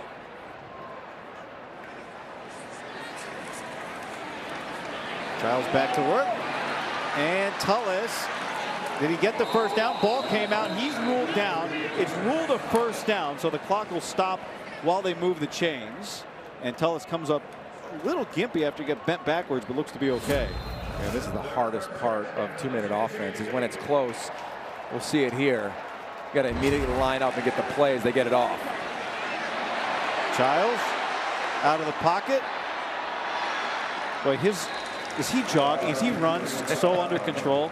Well, his discernment is really impressive. And to me, things are really steady for him throughout this game. He's got the one error on the interception on the previous drive, but on this drive, a 2-minute situation, check down, check down, check down. And how often do you see that? And Jonathan Smith, he shows him cut-ups every Friday about specific situational awareness, trying to gain situational mastery, the 2-minute drill being one of those areas. And so far in this drive, it's been good decision after good decision.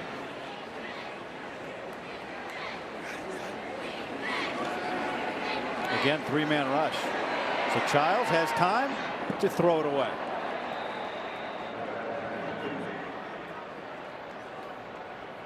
And right now, you're looking at the clock, right? You got 21 ticks left. You have 1 timeout. So you're going into the huddle with multiple plays.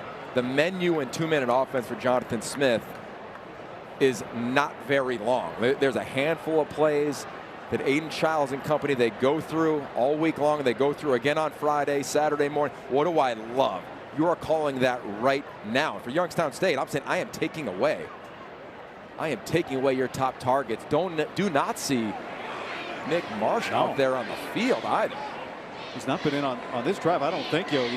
You had to look at Brian Lindgren there, the offensive coordinator, before this 3rd down. Well, that is a cut loose and on target throw to Rodney Bullard.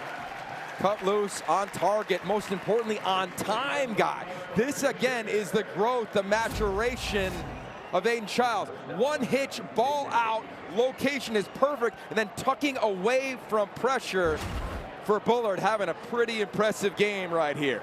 Already with a touchdown today for Bullard. Strong drive aided by that Youngstown State sideline penalty. 17 seconds, still the timeout.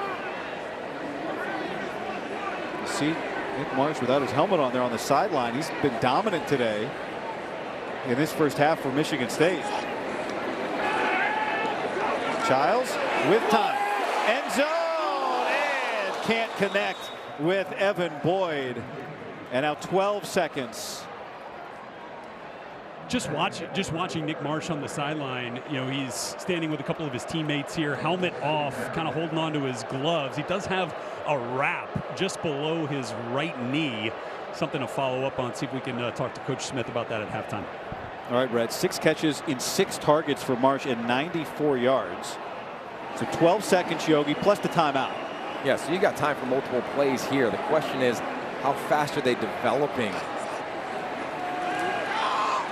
Childs gets that out quick. There's Velling, and he's down to the 2-yard line. And with 7 seconds, Jonathan Smith will use a timeout, and it's 1st and goal. Pick up at 23. No timeout. No They're going to try to They're spike gonna hurry it. up. I was thinking he might try. Nice job of awareness there. Now the question is, as flags come in, if this is a flag, if this is a false start on Michigan State, it's going to be the end of the half. That's right. They could use the timeout to avoid the 10-second runoff.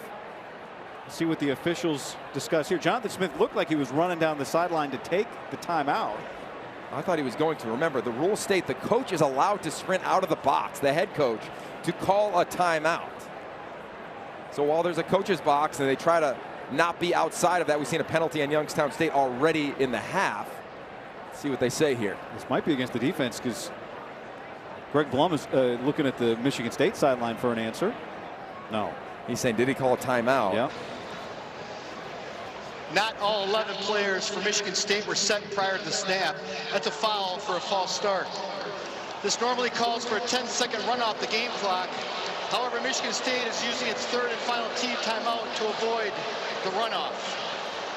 We had this exact conversation yesterday, right? Let's watch it all play out. Okay, there's 12 ticks left. They make an incredible conversion, throw down the seam.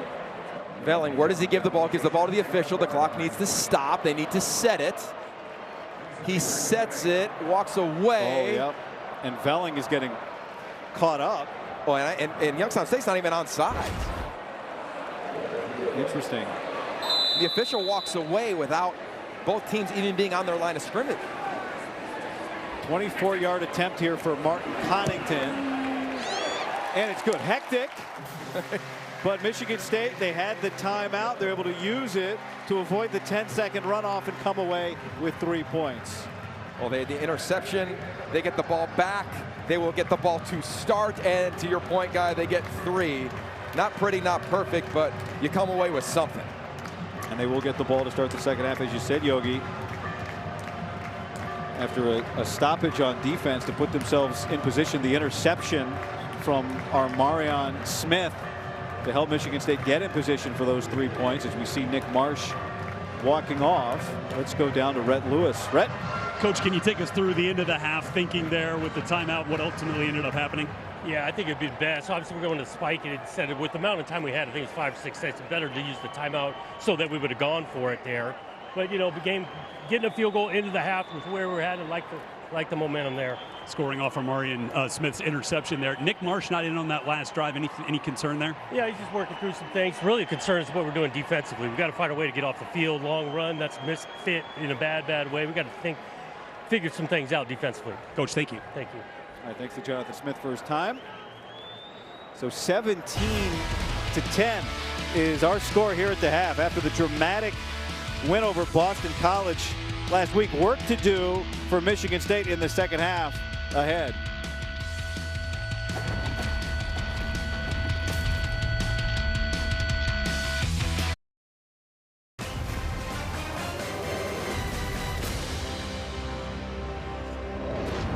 It is halftime in East Lansing. Mekhi Frazier, his second touchdown of the year. Michigan State on top of the Penguins, 17-10 at the break. As we welcome you in the Old Trapper halftime. Dave Revson, Marcel Reese. Michigan State coming off the great win last week against Boston College. Hasn't been quite as overwhelming, but man, Aiden Childs is clicking again. Aiden Childs is really showing his maturity and growth.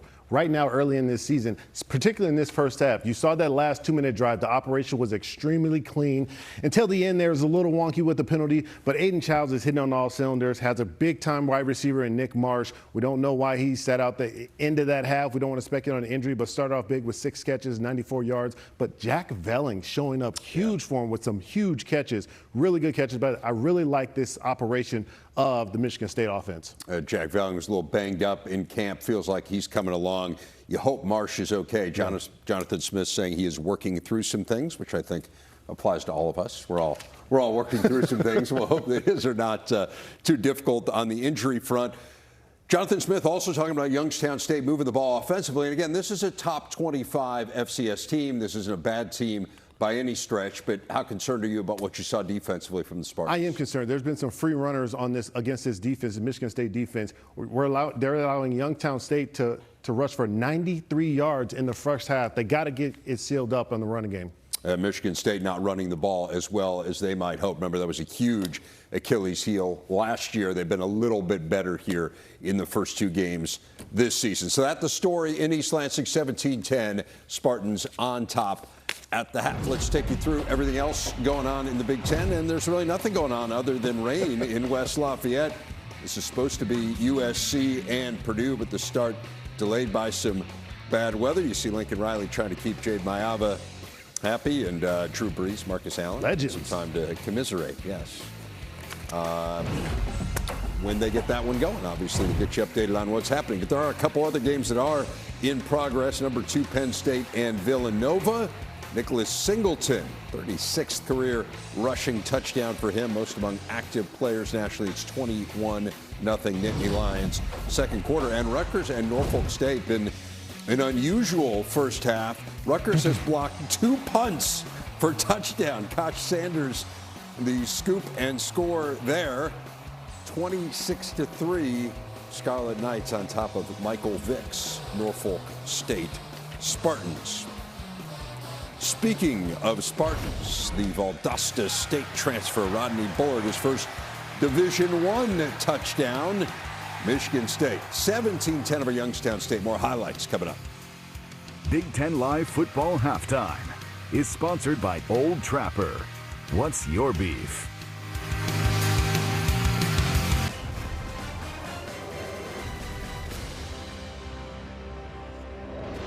It's the Old Trapper halftime. Dave Refson, Marcel Reese with you. Got a bunch of games in the books in the Big Ten already. Let's run through some of the early action. It started with the number 4 team in the nation, Oregon, visiting Northwestern. Maybe a little tougher than expected for the Ducks, but Dante Moore here to Kenyon Sadiq. Ducks up 17-0 at the half, and then they broke it open in the third quarter. De'Air Hill is gone, Marcel. Out of the gate, untouched. Oh, maybe got a little shoelace there, but no trouble there getting in the end zone. Still never lost a conference game in Big Ten play. They're undefeated. They win at 34-14. How about Michigan and Central Michigan? First drive of the game, Justice Haynes has been great for the Wolverines. Third straight game, over 100 rushing yards. Remember Biff Poggi coaching today with the suspension to Sharon Moore, Bryce Underwood, Samaj Morgan there. Their first TD connection. Wolverines up 14-0. And then Underwood added the running dimension today, Marcel. Calling his own number. He was hitting on all cylinders today. We saw a little bit of everything from the young quarterback. First Michigan quarterback to go over 100 rushing yards since Devin Gardner in 2013 as they win it by 60. Nebraska and Houston Christian. Dylan Raiola, Dane Key, 39-yard touchdown. Huskers are rolling. Defense has just been phenomenal for them. They've given up 7 points in the last 2 games. Riley Van Poppel forces the fumble. Williams Winery takes it in for the touchdown. They've scored 127 points last 2 weeks and allowed just those 7, 59-7, the final. Maryland and Towson. Malik Washington continues to look good as a freshman. Good keeper here, Marcel. Great read. A ton of composure out of him at the quarterback position. This Maryland team's looking good. It is 17-0 at that point. And how about this for a pick six? Lakai Rowland in the end zone, and he's going the other way. 100 yards. We're thinking, no. Yes. Go. 18th straight non-conference win, including bowl games for Maryland. That is the longest streak in the nation. Wisconsin going down to Tuscaloosa to take on the Crimson Tide, down 28-0 in the third. Vinny Anthony. A bright spot, getting the kickoff return to the house. Badgers down 28-7, but ensuing Bama possession. Man, Ryan Williams was just fabulous in this game. Makes a man miss there. Wisconsin's 8th straight loss against ranked teams, still winless under Luke Fickell in such games. 38-14, Bama wins it. Big Ten Live Football Halftime is sponsored by Old Trapper. What's your beef? Don't forget, we have potential history in the making coming up next. Iowa hosting UMass. It kicks at 7:30 Eastern Time. Kirk Ferentz, with a win, passes Woody Hayes and would become the winningest coach in Big Ten history. Second half coming up.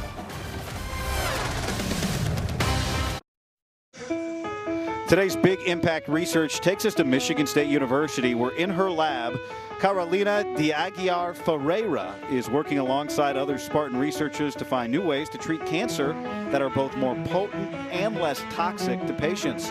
Her research focuses on precisely targeting cancer cells using isotopes produced in MSU's campus in a facility that is designed to be the world's most powerful heavy ion accelerator.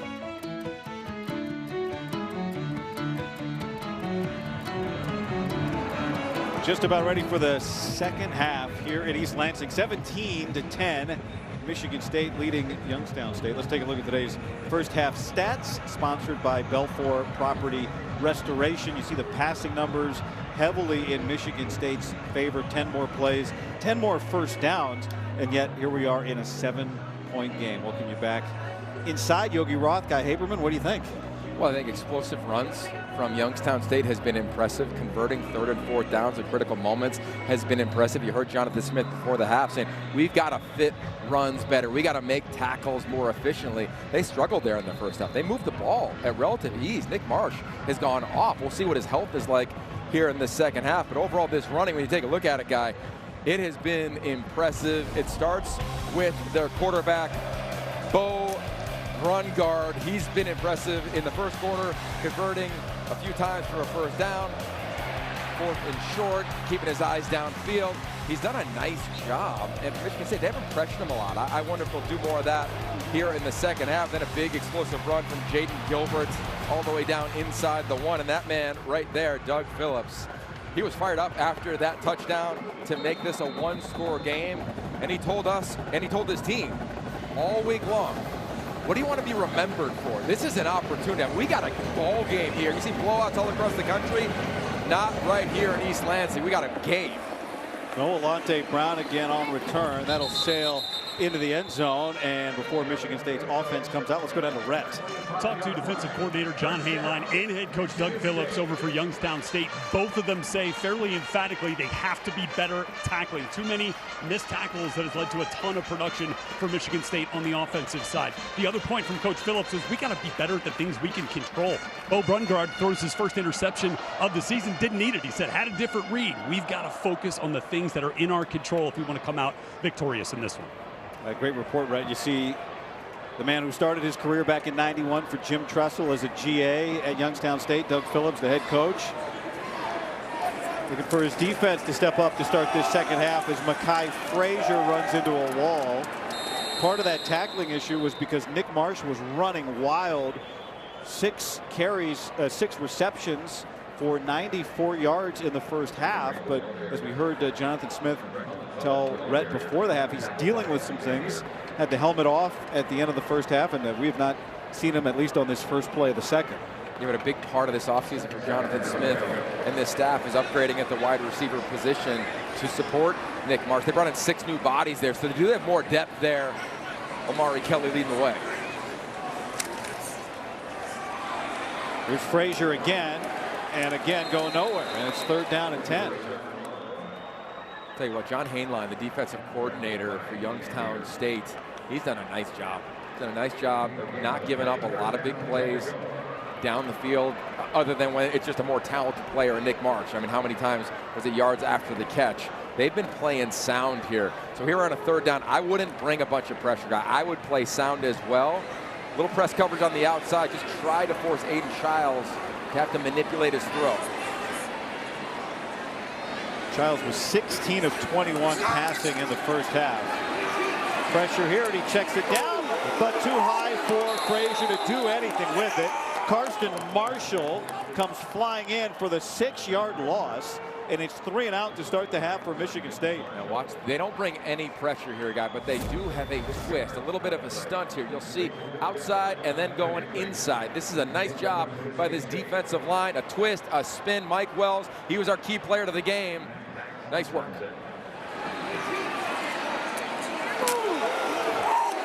Oh, you hear that there, man. I mean, this is a physical game. This Youngstown State squad came out of the locker room humming.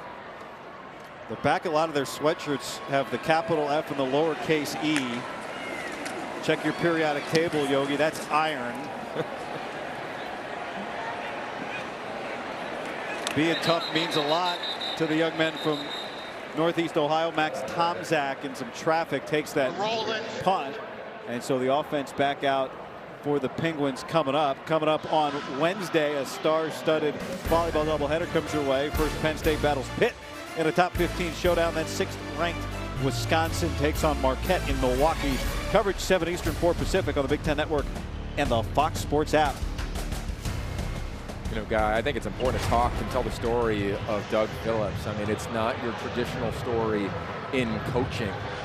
You know, he was at a graduation party when he was a young kid. He was sitting next to someone he didn't realize was working at Youngstown State, and he said, I want to get into coaching. And he said, well, come hang out. His first recruit, Mark Brungard. That's right, the father of Bo. 1991, win a couple national championships. There's the shot. How about this? This is just amazing when you see Coach Tressel, and then there's that young coach, Doug Phillips, right there. That began his path. He's been around guys like Matt Campbell at Iowa State, did a year there. Of course, worked for Coach Tressel. Has been really connected to the coaching tree that is Ohio. So much has gone through Youngstown State. 2nd and 7 for Brungard on the move, and is able, no, he's not, never mind. Jordan Hall ended that quickly. I'll tell you what, this is really impressive, because this is an adjustment for this defense. They said, we're not going to let this QB stay outside, get outside of us. There's that man, that captain. Really, for the first time today, we call him his name guy, Jordan Hall, not allowing Brungard to get outside. And now 3rd down and 8. Now, this is where I bring a little pressure. They haven't brought a lot today. You see the linebackers up near the line of scrimmage.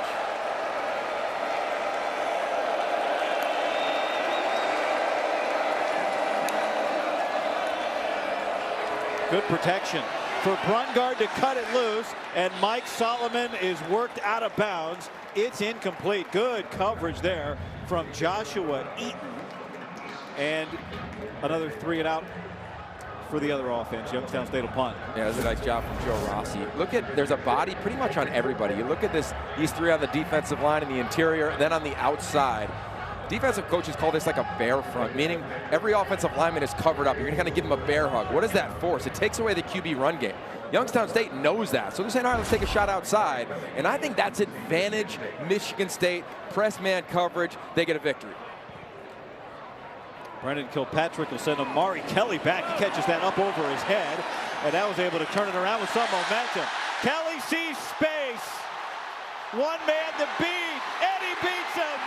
And Amari Kelly is gone. No! He gets tripped up at the 5.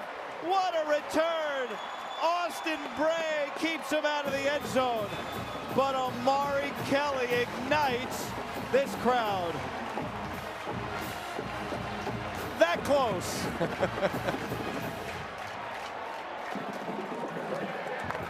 Well, the best returners have the ability to just go up and snag it. He does that. High points it like he's a wideout. Makes not only one guy miss, finds a hole, and then it's the speed. Leans back in, sets up his block from Darius Snow. Does he just trip? Oh, just the left arm. Nice work there. What effort from Austin Bray from Youngstown State to save a touchdown. So it brings the offense out now for Michigan State. 83-yard punt return. Here's Tullis. And he steps in.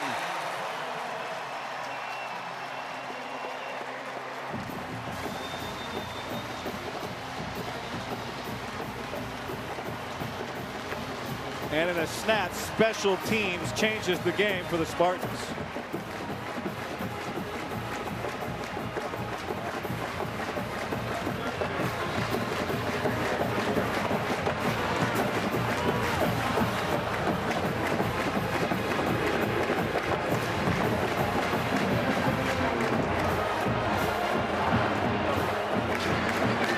The offense has each exchanged 3 and outs to start this second half. But special teams changes things here in the 3rd quarter. Amari Kelly had 2 fumbles last week for Michigan State. Then he had the game-winning 2-point conversion. And now he has settled in. 83 yards. Nearly a house call, but it sets up the touchdown for Brandon Tullis. And it's a 14-point lead for the Spartans.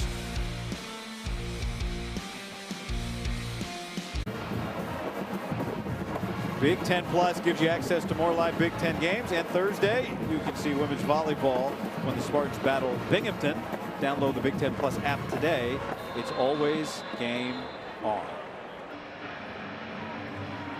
Big 83-yard punt return to set up the touchdown for Michigan State after the offense started the half by going 3 and out. Defense answered with a 3 and out as well. And now Ryan Eckley will kick it away to Flash Wilson. And he lets it fly. And we've got a special guest down on the field. One of the most beloved people you could find in East Lansing. Mark D'Antonio just went into the Athletics Hall of Fame here in a ceremony last night. He's with Rhett. Rhett? Yeah, we're here with Michigan State football royalty, now Hall of Famer Mark D'Antonio. Coach, by the way, I'd have to say, I imagine the head coach in you had to be smiling, seeing the impact that special teams can have on a game, perhaps turning the tide here, right? Oh, yeah, huge play out there, and they've done a great job with it all year. Coach, I had a chance to talk to one of your former bosses, now Lieutenant Governor Jim Tressel, who said the thing he admired about you is how meticulous you were in every phase of the game. How did that demand to detail fuel your success? You know, I had the opportunity to work for some great coaches, you know, Nick Saban and Coach Tressel and different people like that. And obviously that rubbed off on me. And then my dad was a very meticulous guy, you know, so, you know, and, you know, got it at home. No question. And, you know, with all the success you had on the field, and then to have this kind of honor from a place that is so special to you, how do you put into words the achievement of now being a Hall of Famer here? Yeah, you know, these are very humbling awards. These are, in my mind, these are team awards. And when you get something like this, there's a little bit of imprint from everybody who played for me in that award. So I look at it as a team award. Coach, a little bit of your two worlds colliding here with your Youngstown roots. I know you know Coach Doug Phillips over on the opposite sideline here very well. He says that you invest in their GA program, so still with your fingerprints there in Youngstown. How important is that to you? Well, Youngstown sort of was where it started. Jim Tressel brought me there as a 28, 29-year-old defensive back coach, and I was there for 5 years, and he built the program, and it's a little loud. It is getting loud. They need him here on a third down. Go, thanks so much for spending some time with us. Thanks so much. Go Green. Go Green. All right, Red, that's great. That is awesome. It was fun to see him walking around the facility yesterday with his family. The ceremony was last night. They're part of the Athletics Hall of Fame class. Here's a third down for Youngstown State. Brungard under some duress and just has to throw it away. All of a sudden, Isaiah Moa just appeared in view, and he had to get that ball out. And Moa's really that third down linebacker. Does a nice job of keeping contained. You'll see, look at really both of the edges here as the play develops, guy. It's really impressive. Keeping contained and then really spying them. That's the nice thing about this defense. They wanted to have a spy come from a bunch of different places. Nice work on Moa. Just keeping his eyes on the quarterback. You saw him go all the way across the field. It was fun talking to Jonathan Smith, too, by the way, about how much Mark D'Antonio has supported him and what he means to the program he's around. He gives him a lot of encouragement and feedback, and obviously was happy to see him around yesterday. Here's Omari Kelly after the 83-yard punt return. He's able to make a little something there to get it out to the 35, 36-yard line. He changed the game with that 83-yard return set up the Michigan State touchdown. He nearly scored, wanted it bad. He may have another chance coming up on offense. Still ahead, Kirk Ferentz looks to become the Big Ten's all-time winningest coach when the Hawkeyes collide with UMass at 7:30 Eastern, 4:30 Pacific on the Big Ten Network and the Fox Sports app. Seeking his 206th career win to pass Woody Hayes. After the punt, Michigan State takes over, first down and 10. And Aiden Childs to give it to Tullis, who just scored that touchdown on the last possession. No gain. Rhett? A couple updates for you. Wide receiver. Excuse me there. Wide receiver Alante Brown from Michigan State is officially out. That according to their athletic staff here. Have not yet seen Nick Marsh in the game, and I haven't seen him on the sideline either. Kind of sense that there was a little bit of discomfort in the way that he was getting up with one of his knees. So we'll kind of continue on that last reception back in the first half. We'll keep an eye on it for you. All right, Rhett. Thank you. We've not seen Alante Brown at all. The kickoff return specialist is Michael Wells causes that 3-yard loss. We had fun talking to Michael Wells this week, Yogi, in preparation for this game. He's been playing rush end for all of 6 weeks, a new position as he's moved from linebacker. Yeah, he's got a really fun story. He's a guy who played multiple sports growing up. He was a wideout as well when he was in high school, linebacker in high school. When he showed up at Youngstown State, he's thinking, I'm going to play safety. And he said he had a whole mentality change, but it's almost helped him a little bit because when you're playing the edge, you see a little bit less. It's kind of like see ball, get ball. He's made a lot of plays from the edge today. 3-man rush here. Childs with time on third down, and there is Omari Kelly with the first. 20-yard pickup. You're going to drop 8 like happened right there against Aiden Childs. I think he's got the ability he's shown to really make high percentage decisions. You see him again, just kind of sit in his pocket. He knows everybody's double teamed outside of the right tackle there. They're double teaming the defensive players. He just sits there cooking steaks. Brett talked about the was a 38-ouncer that he had for his birthday. He's cooking one back there. A couple of tight ends in the game on play action. And there's Jack Velling, who's had a productive day. And he stays upright and picks up about 8 yards. Yeah, we saw this earlier, Guy. This is the stretch play action outside zone. It's so hard to defend. You don't see it. You don't see it in practice for Youngstown State. You rarely see it in all of college football.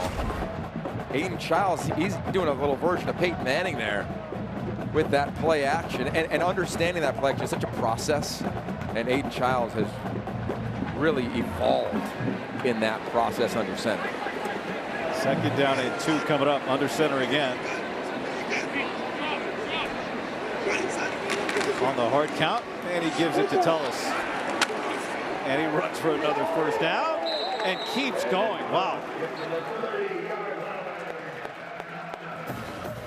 Watch this. There's so many little elements to this. Keep an eye on Jack Velling, number 12 at the tight end at the top of the screen on the snap. Watch him just get inside. They keep driving. Everybody's got such a different way to coach this. Jim Mahalchik, he does such a nice job of not only stretching it and running to a specific side, but then climbing to the next level and sealing off the backside. So the back has the ability to press the hole and then cut back if he does see a defender flash. Jack Velling with 5 catches for 67 yards today. He's had some big ones. Now Childs is in the shotgun. Pressure, he steps away from it. Pumps, now lets it fly, and it's caught. Michael Masonis. Touchdown, Michigan State.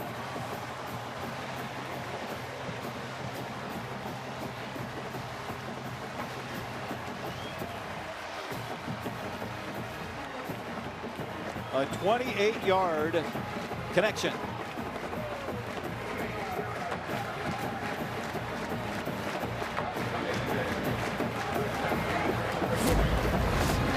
This is really impressive. So many people, pass protection, offensive line throwing with a body in his face for a touchdown. Whew. Aiden Childs, one of his better plays of the year. And now Connaughton on for the point after. And he's got it. Michigan State opening it up here in the 3rd quarter. This is going to fire you up here midway through the 3rd quarter. Not only the pickup, but watch Connor Moore right here. Okay, as the play unfolds, he recognizes, I might be 3 yards downfield. No, back up. You do not want a flag. That leads to a touchdown. So much goes into the game, almost a spike.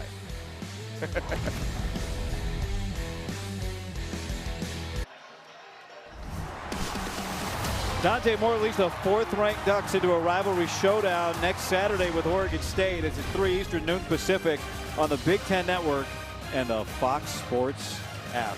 Take a look at the AP poll top 10 and some of the opponents. Ohio State yet to play today. You see they're 1, Penn State's 2, Oregon's at 4, and Illinois is at number 9, the highest September ranking since 1964 when Dick Butkus was a senior at Illinois. They get through this one later on tonight. That matchup is set in Bloomington. Flash Wilson's going to bring this out, trying to make a play for Youngstown State. Gets out to the 20, and let's go down to Rhett. Aiden Childs' progression obviously has been something to watch here from year 1 to year 2. And one of the biggest things that I know the coaching staff were telling us that they were really looking for was that pocket presence. You alluded to it in the first half, Yogi. It's if number 1 isn't there are things happening around his legs in terms of pressure. Can he make subtle movement in the pocket to get to number 2 and then to number 3? Kind of felt like that's what we saw right there on that touchdown throw to Basunas. And a big part of that development for Childs has been the addition of quarterbacks coach John Boyer, Yogi, who everybody's kind of credited with Aiden's progress. Yeah, they knew each other his freshman year at Oregon State. Wasn't here last year, came this year. And in the advent of college football and staffs growing, getting to get John Boyer here has been really huge for everyone. Nice pitch and catch there, Rhett. But I think talking to Brian Lindgren earlier today on the field, he was even saying, having somebody dedicated to Aiden when he comes off the field has been a huge upgrade. Now, oftentimes these quarterbacks, they come off, and if you've had a challenging drive, you can put your head in your hands. You could be hearing from a different coach or a teammate, and that is none of that. They have a process. He comes to the sideline immediately to John Boyer, then immediately to the phones to talk to Brian Lindgren, and I think that's allowing us as fans and viewers to see the consistency grow for Aiden Childs. Second and short. And Gilbert is going to make it 3rd down and short.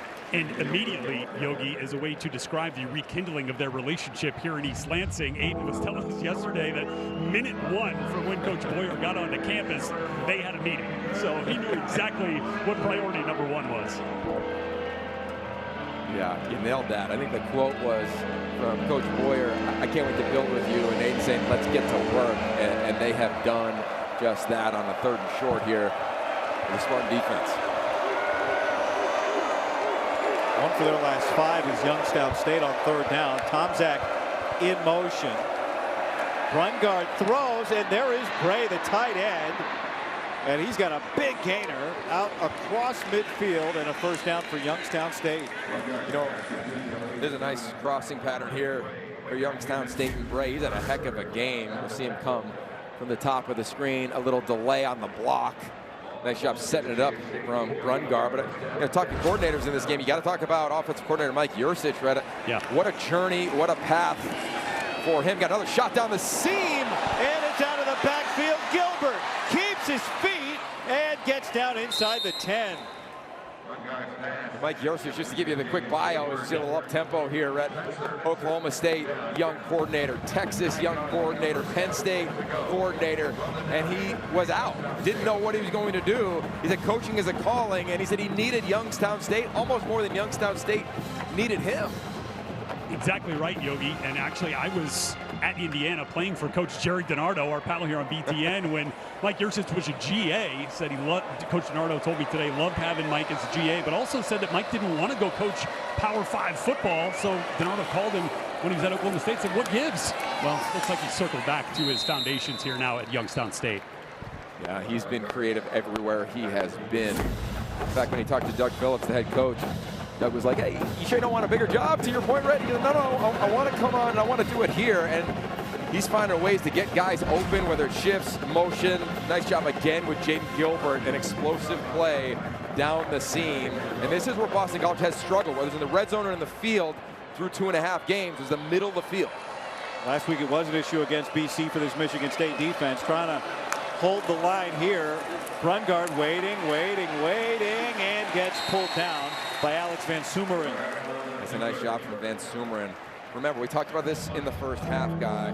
When the ball is on the hash, it's on the right hash now if you're Youngstown State on offense. Michigan State wants to force the offense, and Bo Brungard to the sideline, to the short side of the field. Expect to see some pressure from the right side of the defense of Michigan State. That's Anelu Lafa-LA, who's going to be coming off the edge on that side, Yogi, who they call a blowtorch or the Tasmanian devil, because he's always moving around out there as their best pass rusher. Wearing number 11 on the edge at the top of the screen. Lined up across from the right tackle. On 3rd down and goal. And movement. And that's going to go against Youngstown State. Sometimes you're trying to get in the perfect play. False start. Offense, number 78. 5-yard penalty, 3rd down. Des Lee, the left tackle, just the 3rd penalty for Youngstown State today. You know, we haven't seen any. They've had this like kind of funky diamond formation in the backfield. You see it now to the bottom of the screen with 3 wide receivers in a bunch. They've done it out of the backfield. Here on a 3rd down, you're going to see a bunch of twists and eventually a corner route that Brungard's going to try to throw here in the red zone. Brungard was looking that way. Now he's flushed.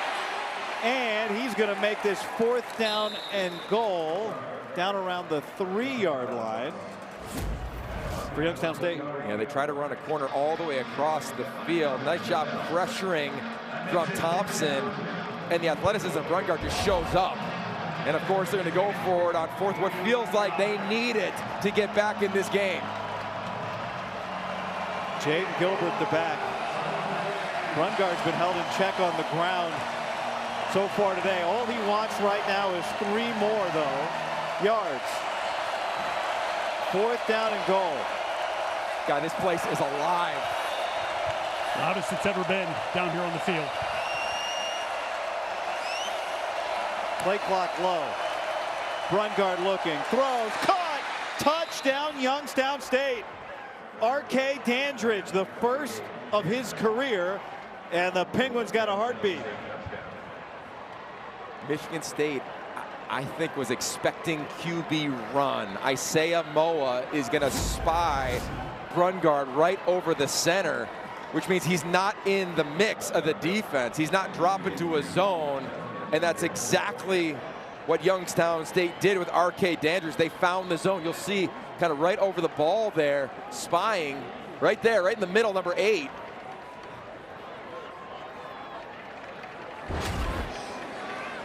Nice job from Bo Brungard just recognizing that.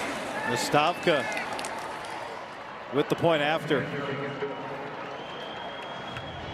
Get that big iron Y on the front of their shirts, and they're not going away. Well, how about the route? Goes wide, sits, perfect location. We got a banger.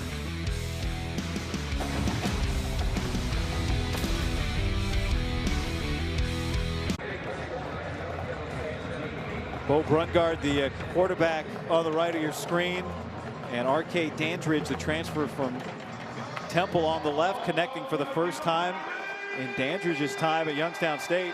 Touchdown. It was a 4th down conversion. Well, remember what Brungard told us earlier in the week. His entire offseason was all about situational football. Well, that's another 4th down he converts, this time for a touchdown. You understand what they're going to play. I mean, to be an elite quarterback guy, you've got to understand what defenses are playing by situation. Red zone, tight red zone, 4th down.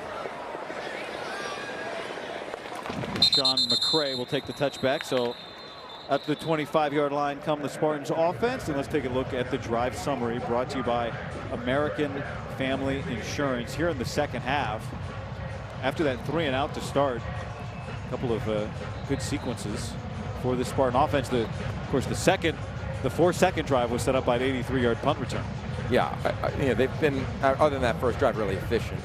To me, the thing that has been a relative surprise, they haven't been efficient running the football throughout this ballgame. Only 65 rushing yards, and Aiden Childs has 23 of them. So you want to see, and in this outside zone scheme, guy, you want to keep running, and then hopefully the defense overruns one. But I'll tell you what, John Hainline's group, the DC at Youngstown State, has done a nice job. Play action, and that is batted away and intercepted. Cameron Cunningham snagged it for the pick, and what a huge turn of events. The first interception for Aiden Childs this year. Intercepted by the defense. First down, Youngstown State. And going back to last year, that ends a streak of 176 throws without an interception.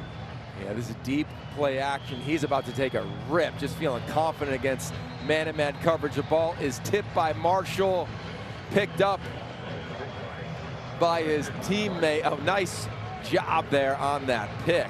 Wow. That is quick reaction from Cameron Cunningham. And that's how the streak ends, in a big drive to try and suffocate out the hope for Youngstown State. Well, hope is back. 1:10 remaining here, third quarter. Brungard trying to get to the edge, swallowed up by Jalen Thompson. Jalen Thompson's been impressive today. He's done a nice job on the edges. And again, for these two defensive ends, they've got a rush end, they got a traditional end, meaning they're a rush edge player. They'll rotate 4 to 5 players there, just trying to have fresh legs. And that is coming from the wide side of the field. So you're seeing a variety of different players in that spot. And the point is, try to force this QB to the boundary.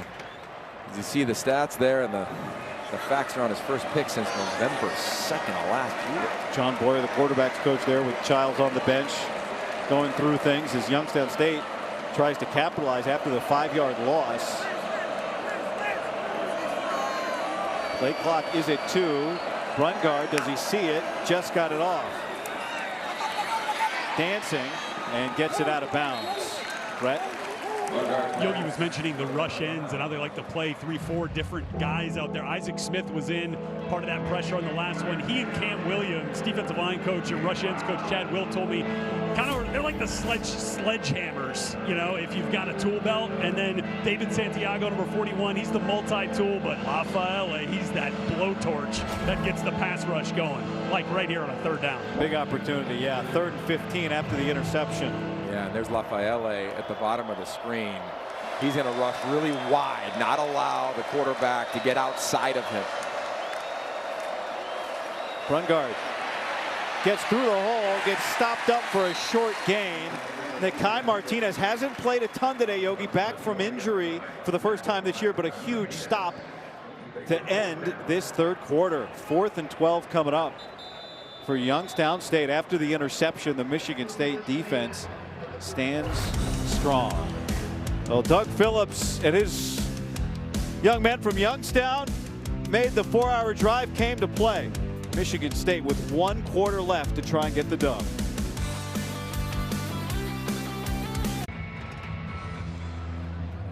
Mike Yursich, the offensive coordinator for Youngstown State, going through the iPad as the kicking team comes out to start this 4th quarter. After the interception from the Youngstown State defense, took over in good position. Michigan State able to force the field goal attempt here from Andrew Lastavka of 37 yards. And that kick is no good. It was tough to tell at that angle. That was a long kick over the right upright, and it says it's over the upright. It makes it very difficult to see, not reviewable. Take another look here, Yogi. It's got the inside, the extended upright, and that is hard to see. The officials are right underneath both uprights, so they're looking straight up. And you understand why it's not reviewable, because it's just so hard to, the only great angle at any kick is from right underneath it.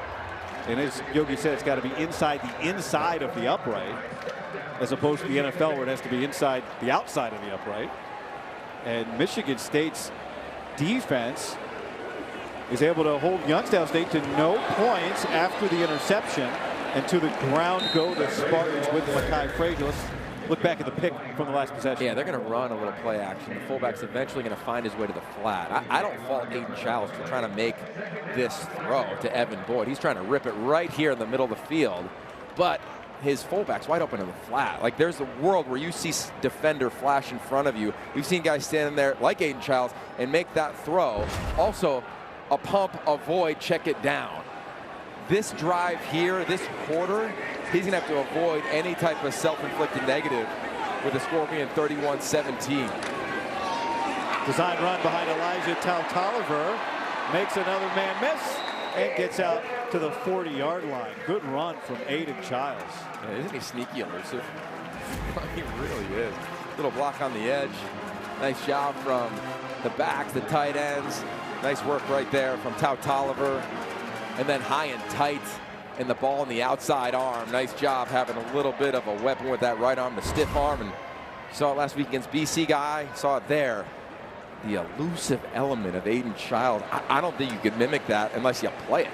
15-yard run is the longest of the day for Michigan State. Tullis, big hole, and he's out to the logo and near a first down. Just shy, it'll be 2nd and inches. That's a nice job from Brian Lindgren. The variance in the run game, right? Outside stretch zone, we talked about that all game. How about inside, little zone read action, a double team, nice work working backside on the interior offensive line, and also the tackle, Stanton Ramil. Remember, this is a Michigan State team without the star receiver, Nick Marsh, in the second half, after he was a one-man first down machine in the first half. 2nd down and short. Back to Tullis, and Tullis, the first man to hit him was his own, and he gets a first down, pick up a 6. That first half with Nick Marsh, it was like basketball. Just give it to him on the wing and let him go isolation. And so when he went out injured, they really lost a major part of the offense.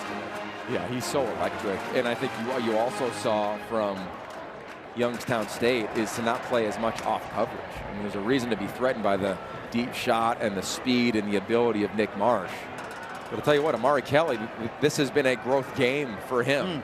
as well, right? You mentioned the two times he put the ball on the ground a week ago. He's been the guy. Frazier gets ridden down by Karsten Marshall. Loss of, actually no gain, maybe a yard backwards. Officials timeout for a player injury. And it is the lead back for Michigan State, Frazier. Timeout in the field. And we'll step aside. 12:08 to go here in the fourth quarter. Michigan State trying to stay in control.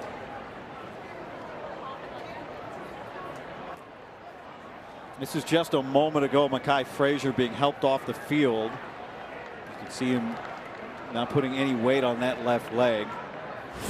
You take a look at the play, and his left leg just gets bent underneath him. Stayed down the field for most of that break and just walked off. So after the stoppage, it's 2nd down and 11. Aiden Childs feeling his way for a yard, maybe 2, and it's 3rd down. Hopefully he is all right. I'll tell you what, though, this running back room is more than all right because their running back coach, Keith Bonifa, his story is incredible.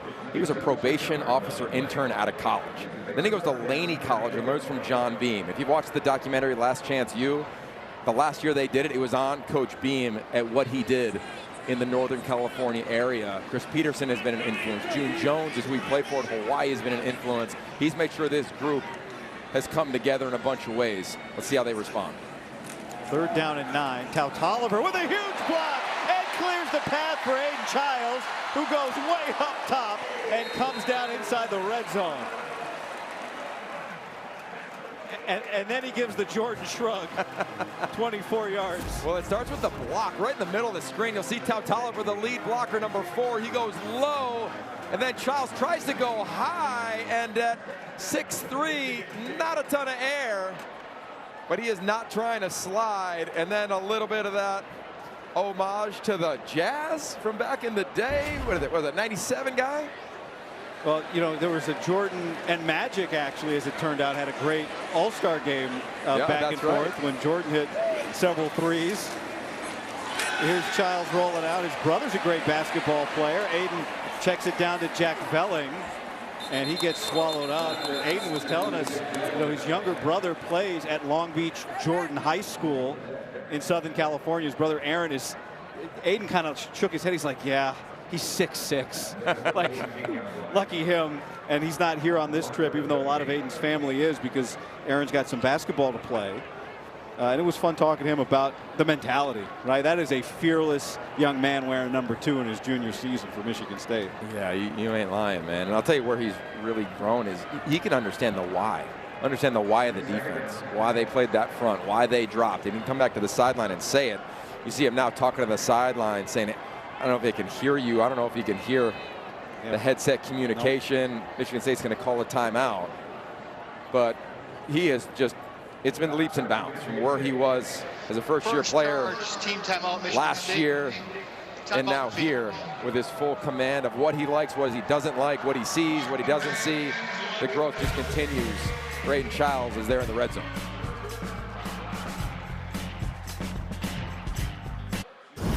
Aiden Childs has done it in a variety of ways. Previous snap out this play action. 1, 2, now check it down to Velling. Work the pocket, climb the pocket, trust the pocket. Touchdown to Michael Masunis, getting the tight ends involved. Then he says, I'm just going to follow my lead blocker, this this transfer back in Tautoliver, and then climb the ladder a little bit.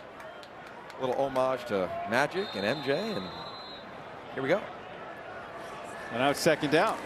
After the timeout, they couldn't get the play in on the previous. That's why they called it. Here's Amari Cooper with the catch. Amari Cooper had a big punt return earlier today that set up a touchdown. He's had a good game. I think it's important to highlight, you know. Kelly, excuse me, I'm saying Cooper, Kelly. I think it's important to mention Jonathan Smith and over 60 new players a year ago, over 40 this year, but it's been the same system. So it's allowed this team to find comfort, to find growth, just to know the personality of the coaches, for the vets to bring guys along. And they bring in a bunch of new players in the skill position. You see Evan Boyd. He's one of those transfers from Central Michigan lined up at the top of the screen. as Kelly goes in motion. Childs taking his time, looking. Oh, he gets Kelly open, and he can't bring it in. Those two, they had their eyes locked, and Kelly went to space, and they just couldn't connect. Oh, it was a really cool route by Kelly, just a little sit route in the end zone. He's kind of open all day. Then he sees Childs scrambling. He decides to run that scramble there, which is to turn and run towards the pylons. I don't think Aiden Childs sets his feet. You'll see number 1 to the top of the screen. Kelly, a little whip route outside then in. He's open. Childs looking for the window. It's off platform. He's got the ability to make that. Doesn't set his feet. And that's a rare miss from QB1, Aiden Childs. Martin Connington, 1 for 1 today from 24 yards, and that is good from 27. Good drive for Michigan State. We're back in 30.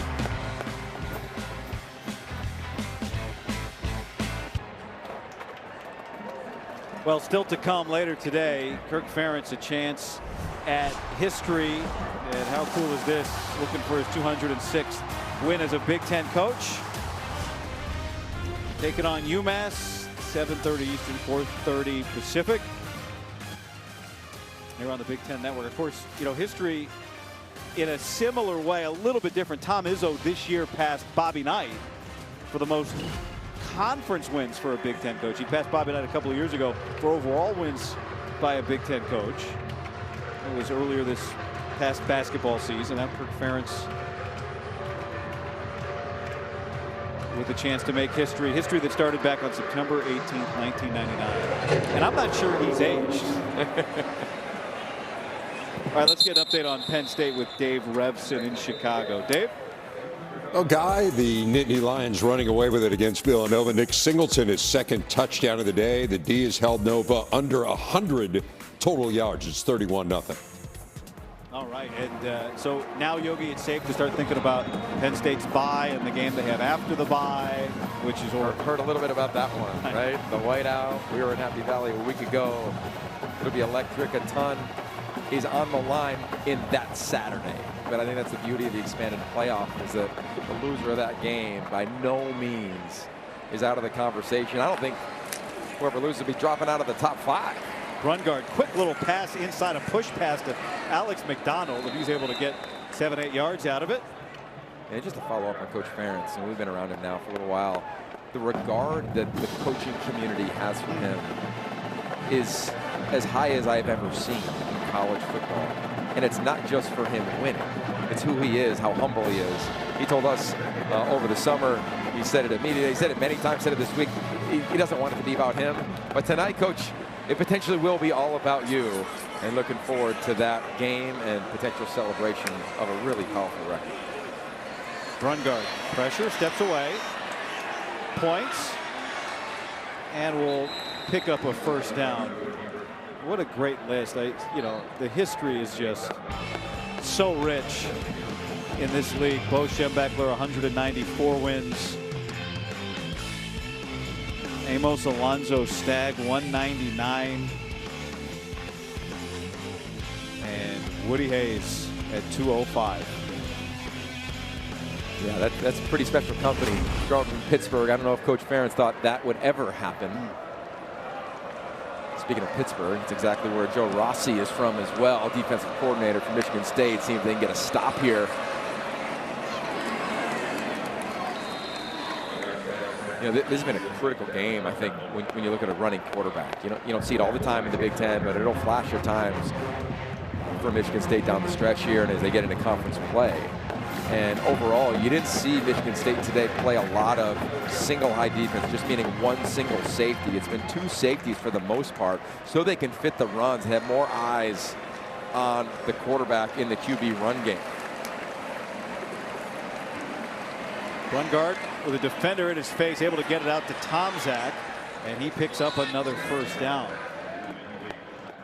I think right now for Youngstown State and offensive coordinator Mike Yurcich, you've got to go tempo here. You know, they're a huddle outfit, but you're trying to get moving, seeing where the score is, find some efficiency. And I keep trying to find Max Tomczak. And he's found these little holes. He's got this ability to find zones against this Michigan State defense.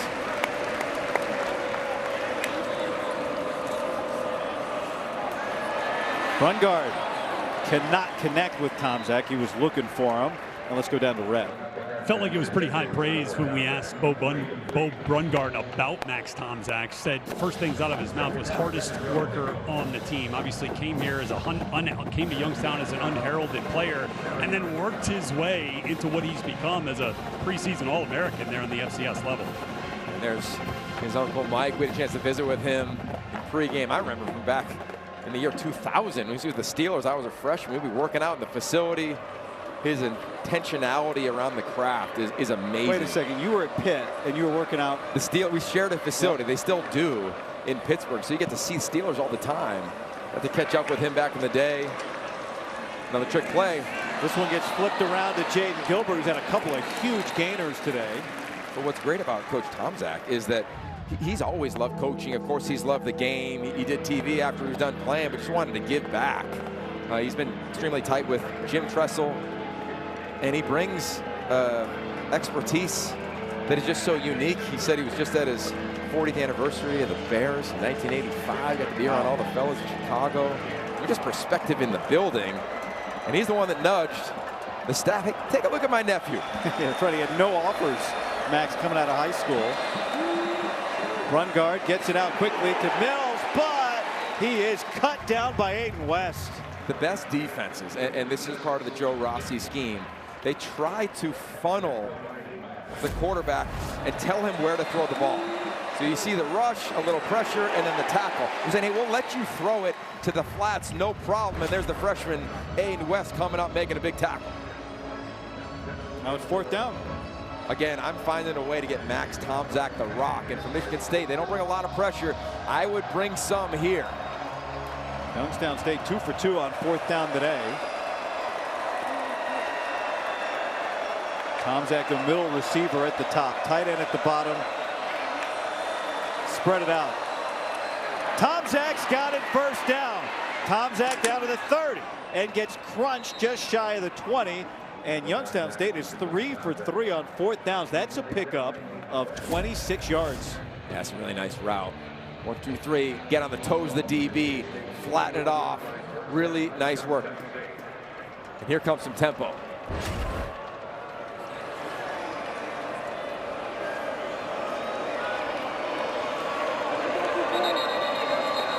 And Youngstown State's going to take a timeout. You can see Brungard trying to get things aligned there, and so they're going to make sure they get things in order before this 1st and 10.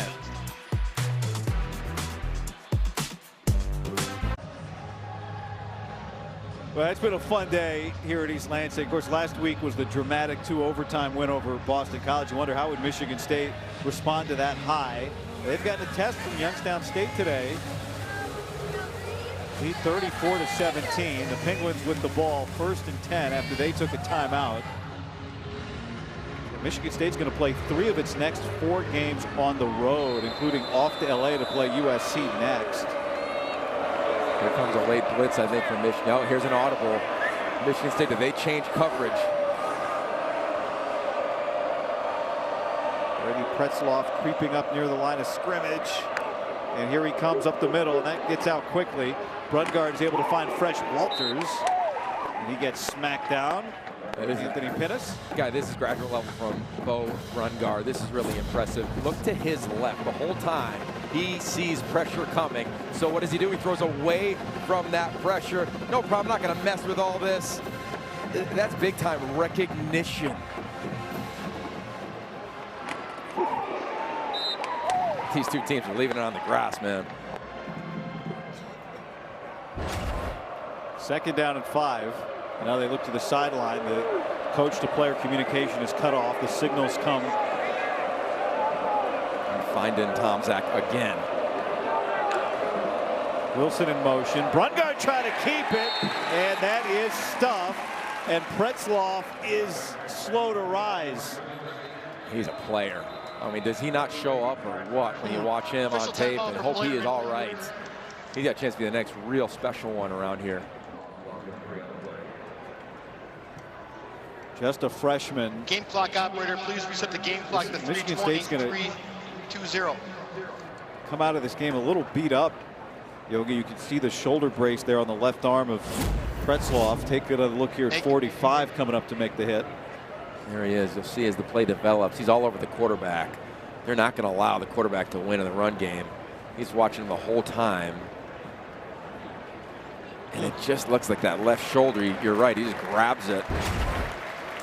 He gets a hand as he walks off. Remember, Bo Brungard has run for more yards coming into this weekend of college football than any player in college football. He'd run for 409 yards in 2 games. And in a stat you never use in football, averaged 18 points per game through the first 2. But today they've held him to under 2 yards a carry. Yeah, they did a nice job. He averaged over 200 yards on the ground per game. Outside of that first drive of the ball game, hasn't been a lot on the ground. They're not going to allow him to beat him. They're not going to allow quarterback draw here. They'll spy him the whole time.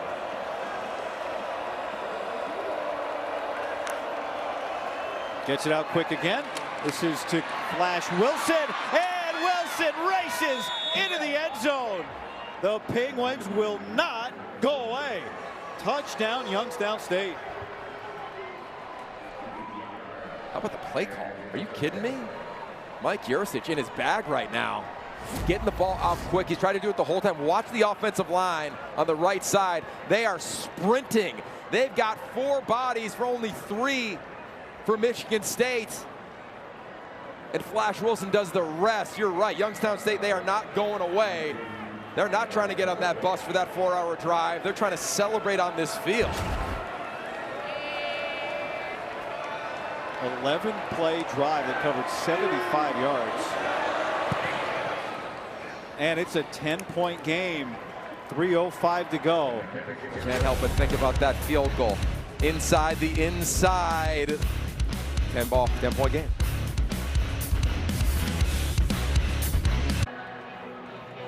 A 10-point game after the Flash Wilson touchdown for Youngstown State. And you think back to how critical that missed field goal for Youngstown State was earlier in this half after they'd intercepted Aiden Childs. And now they're going with an onside kick. And Michigan State is able to recover it. Wayne Matthews with a clutch play. Whoa. I get it, but it didn't feel like it was much of a surprise onside. That was a true onside kick. Sometimes when you go surprise, you're trying to just drill it right at somebody in that front line. Michigan feel like it was much of a surprise onside. That was a true onside kick. Sometimes when you go surprise, you're trying to just drill it right at somebody in that front line. Michigan State's all over that. You got to give them credit. Keith Bonifa, the special teams coordinator, he and Chad Wiltz. Joe Begnell did a nice job there, making sure the hand team was very aware. You see that late shift. That's a nice job of being on the situations. And so now Michigan State takes over in a 2-score game at the 45-yard line of Youngstown State. And Elijah Tolliver picks up 3. Okay, now let's talk through this schematics here, right? It's a 2-possession game. When is Youngstown State going to use their timeouts? They only have 2 remaining. And then the theory, if they do get a stop and get the ball, see another player down for Michigan State. Gee, this team has been banged up in this game. That's Connor Moore, the starting right tackle today. Game operator, please reset the game clock to 2:58. 2:58. We did see Michigan State banged up a little bit last week. Now Malik Spencer, was banged up last week, was able to return. They got Nakai Martinez back from injury this week, but we've had 3 offensive linemen go off with injury, 1 return for Michigan State. We saw the star receiver Nick Marsh go out with injury. The starting running back Makai Frazier's gone out with an injury. Armarion Smith, who had an interception in the secondary, had ice on his shoulder. Ashton Lepo didn't go. That's right. He's played a bunch the first 2 weeks of the season. Their competitive depth eventually becomes a story in the Big Ten. I mean, there's just so many teams with so much depth that for a few of them, Michigan State, we hope they come out of this thing okay, but they got to go win this ball game. And back to the scenarios, this is what's happening on the headset now for Doug Phillips and his staff. It's got to be when and how we're going to use our timeouts. And for Michigan State, how are we going to continue to bleed this clock, but also try to end the game knowing the timeouts? Both coaches have this little white book that they're always assessing around these situations. It's not that little. You're right on that. Jake Coyne is in at fullback. Yeah, they'll give it back to Tal Tolliver. And now it's 3rd down and 3. And you mentioned, Yogi, the injury to Ashton Lepo. That means that Rakeem Johnson is getting the opportunity at right tackle now after that Connor Moore injury. Timeout, Youngstown State. Youngstown State has 1 timeout remaining now. Before this 3rd down play, they use it. This is the upcoming schedule. 3 of the next 4 on the road at USC. Then a bye before they go to Nebraska. I'll tell you what, when you're banged up a little bit, you want all the time you can get. So I know it's a late start, but like you almost get another half a day because it's an 8 p.m. Pacific kickoff against USC, and they head out to LA next week. So they're going to need all the time to get right and to the point of that schedule. It fits well after that game to get a little bit of breather. And then it's just on. And God, that's just the reality of the Big Ten. I mean, very few teams luck out with just the luck of the draw on the schedule. Every one of these weeks feels like heavyweight football, which is so fun to watch these quarterbacks play and have to make these discerning decisions. Aiden Childs is going to take this and convert and stay in bounds. Great play by Aiden Childs there to keep the clock running. So you don't want to use your timeout here if you're Youngstown State. Let it go to the 2-minute timeout. Aiden Childs, again, I go back to that Friday meeting that Jonathan Smith has with the quarterbacks, and it's all situational football. It's all lessons learned. It's his opportunity to get in front of the room that he's most comfortable in. Remember, he was a big-time quarterback back in the day at Oregon State. 2-minute timeout. He's coached a bunch of big-time quarterbacks. Clearly was an impressive play caller. Now he's teaching the situations, and that's what this game is going to come down to here with 2 minutes to go.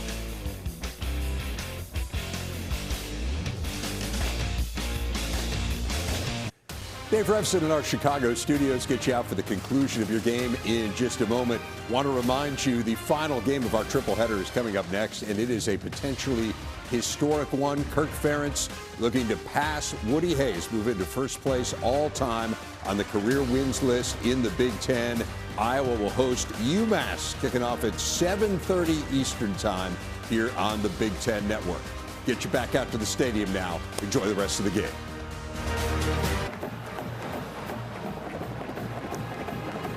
Two minutes remaining here in regulation. Michigan State with a 10-point lead over Youngstown State. Every time Michigan State would try and pull away today, they could create a little separation, but Youngstown State would answer.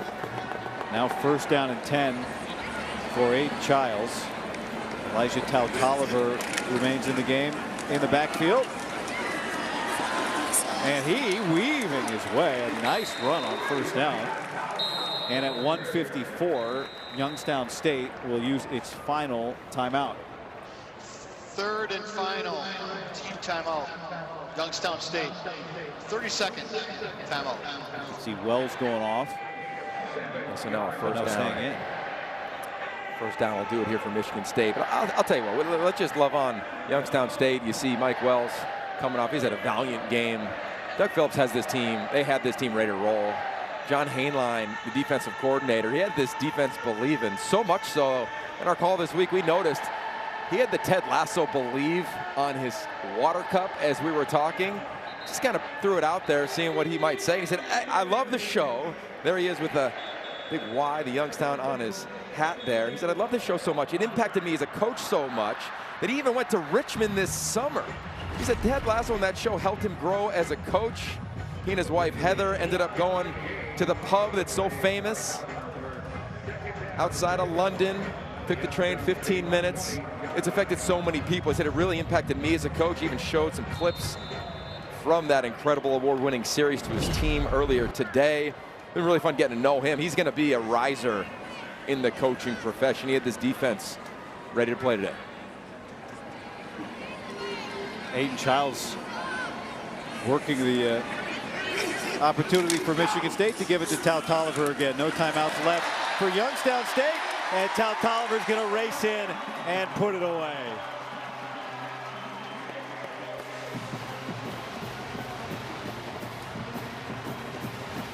His first Michigan State touchdown, the 5th-year transfer who arrived from Sacramento State in January.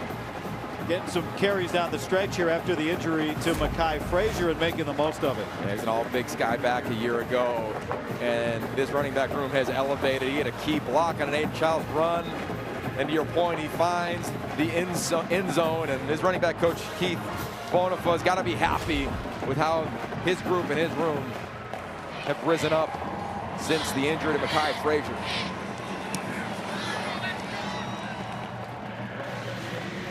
The final score may not tell the whole story today. Yeah. This is a fun game. Back and forth, back and forth. Michigan State seemed always in control of this game. Yep. There was some self-inflicted negatives that they have had, and there you go. What they've done after half is a different team than year one under John Smith. That's the bottom line. And Jonathan Smith, at least to us, we've been around for a long time. He's a heck of a coach. He's a culture builder. They have their way. They have a staff that is so connected. I think they're just going to continue to evolve and grow. 61 new players year one. Aiden Childs, one of them. You watched flashes of him last year. You've seen such growth from him this year. One real poor decision, I think, from him on a 4th down in this game. Other than that, really impressive game. And I think that's good when you come out on top as Michigan State will. You got areas where you can teach. There'll be lessons learned for this team. And I feel like they'll clean them up. The question will be, and I'm sure I'll get asked right after the game, the health of his roster, especially the key players up front, linebacker, wide receiver, running back. They got to be healthy. And if they are, I think they're going to be a threat every Saturday this season. Blake Sislow, you saw him. He kicked 3 extra points last week, and he's going to pop this up in the air. A fair catch taken from Youngstown State with 1:48 remaining. Of course, the final drive recaps the entire day around the conference tonight at 11 Eastern, 8 Pacific, only on the Big Ten Network and the Fox Sports app. And Yogi, I guess one of the questions will be, has USC started to play by then? They have. USC has started to play, so that's big news. They're at Purdue. We mentioned them in particular because that's Michigan State's next opponent. Big opportunity for Purdue today to make a statement. And how about that storyline? And they've been all over it in the studio. But Barry Odom against the quarterback he recruited to UNLV, who was the Mountain West Freshman of the Year, Jaden Mayava, who has looked as good as any quarterback through 2 weeks in this league. So what does he do against a defensive-minded head coach who knows him inside and out? Cannot wait to lock into that one. Barry Odom trying to become the first Purdue coach to win his first 3 games since 1905. And it would be a massive statement because of how well USC has looked so far this year. So glad that game was delayed by weather has gotten underway. This is Jaden Gilbert. Jaden Gilbert has had a heck of a day today. Remember, Youngstown State entering as a 25th ranked FCS team in the country. Very good program historically, and they've got a good roster this year. They showed quite a bit of fight today. Meanwhile, we mentioned 3 of the next 4 for Michigan State are on the road, including that game at SC next week. Another quick throw to Gilbert, and he is brought down.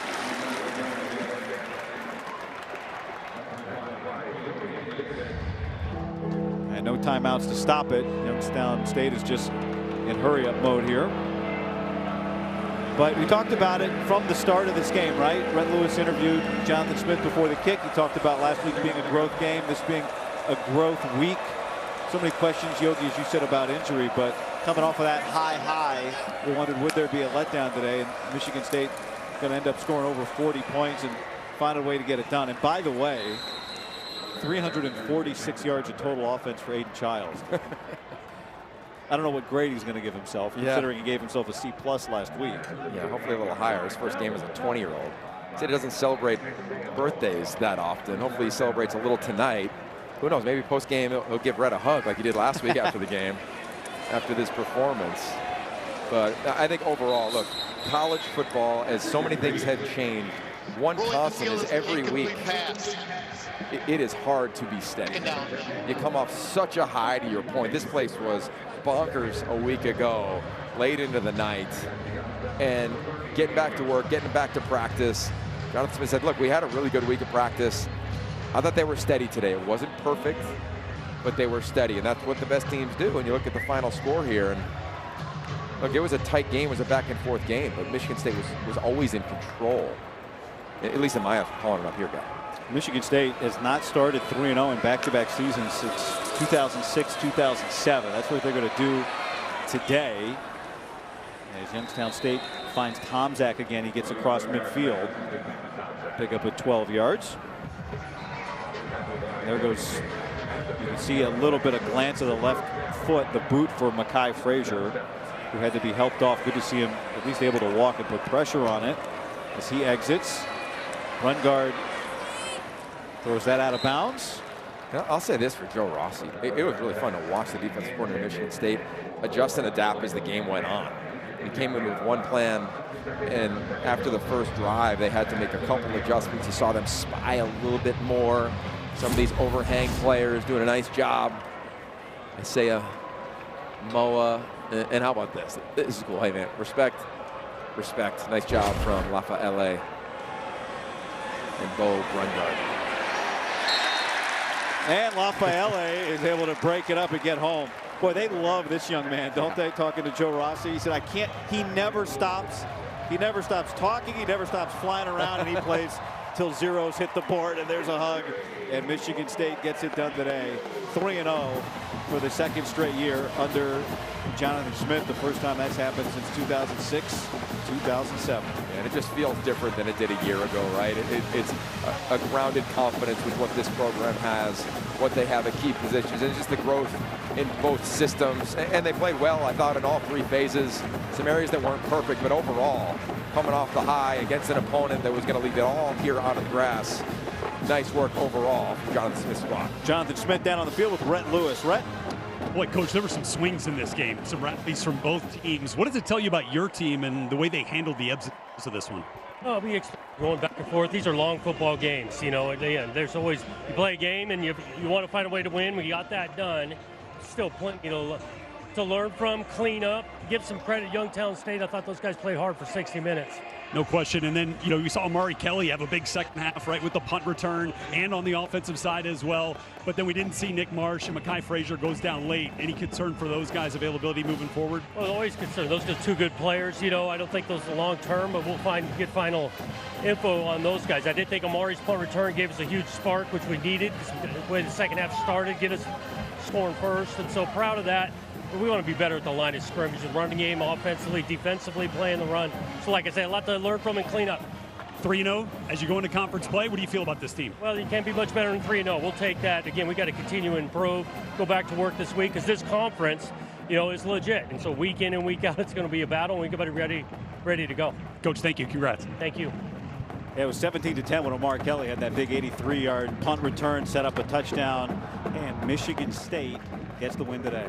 Yeah, he said it, this conference is legit. He's right, but he's also got a legit QB in Aiden Childs, whose growth is obvious and it's paramount. No matter where they net out health-wise, guy, they got him. I think he'll elevate the group. Don't forget Iowa's Chasing History coming up at 7:30 Eastern. For all of us here at East Lansing, Glenn Hallis, our producer, Mike Haston, our director, Rhett Lewis, and Yogi Roth, and our entire crew. I'm Guy Haberman saying stay tuned. We'll send it back to our Chicago studios now for a Big Ten Live game break.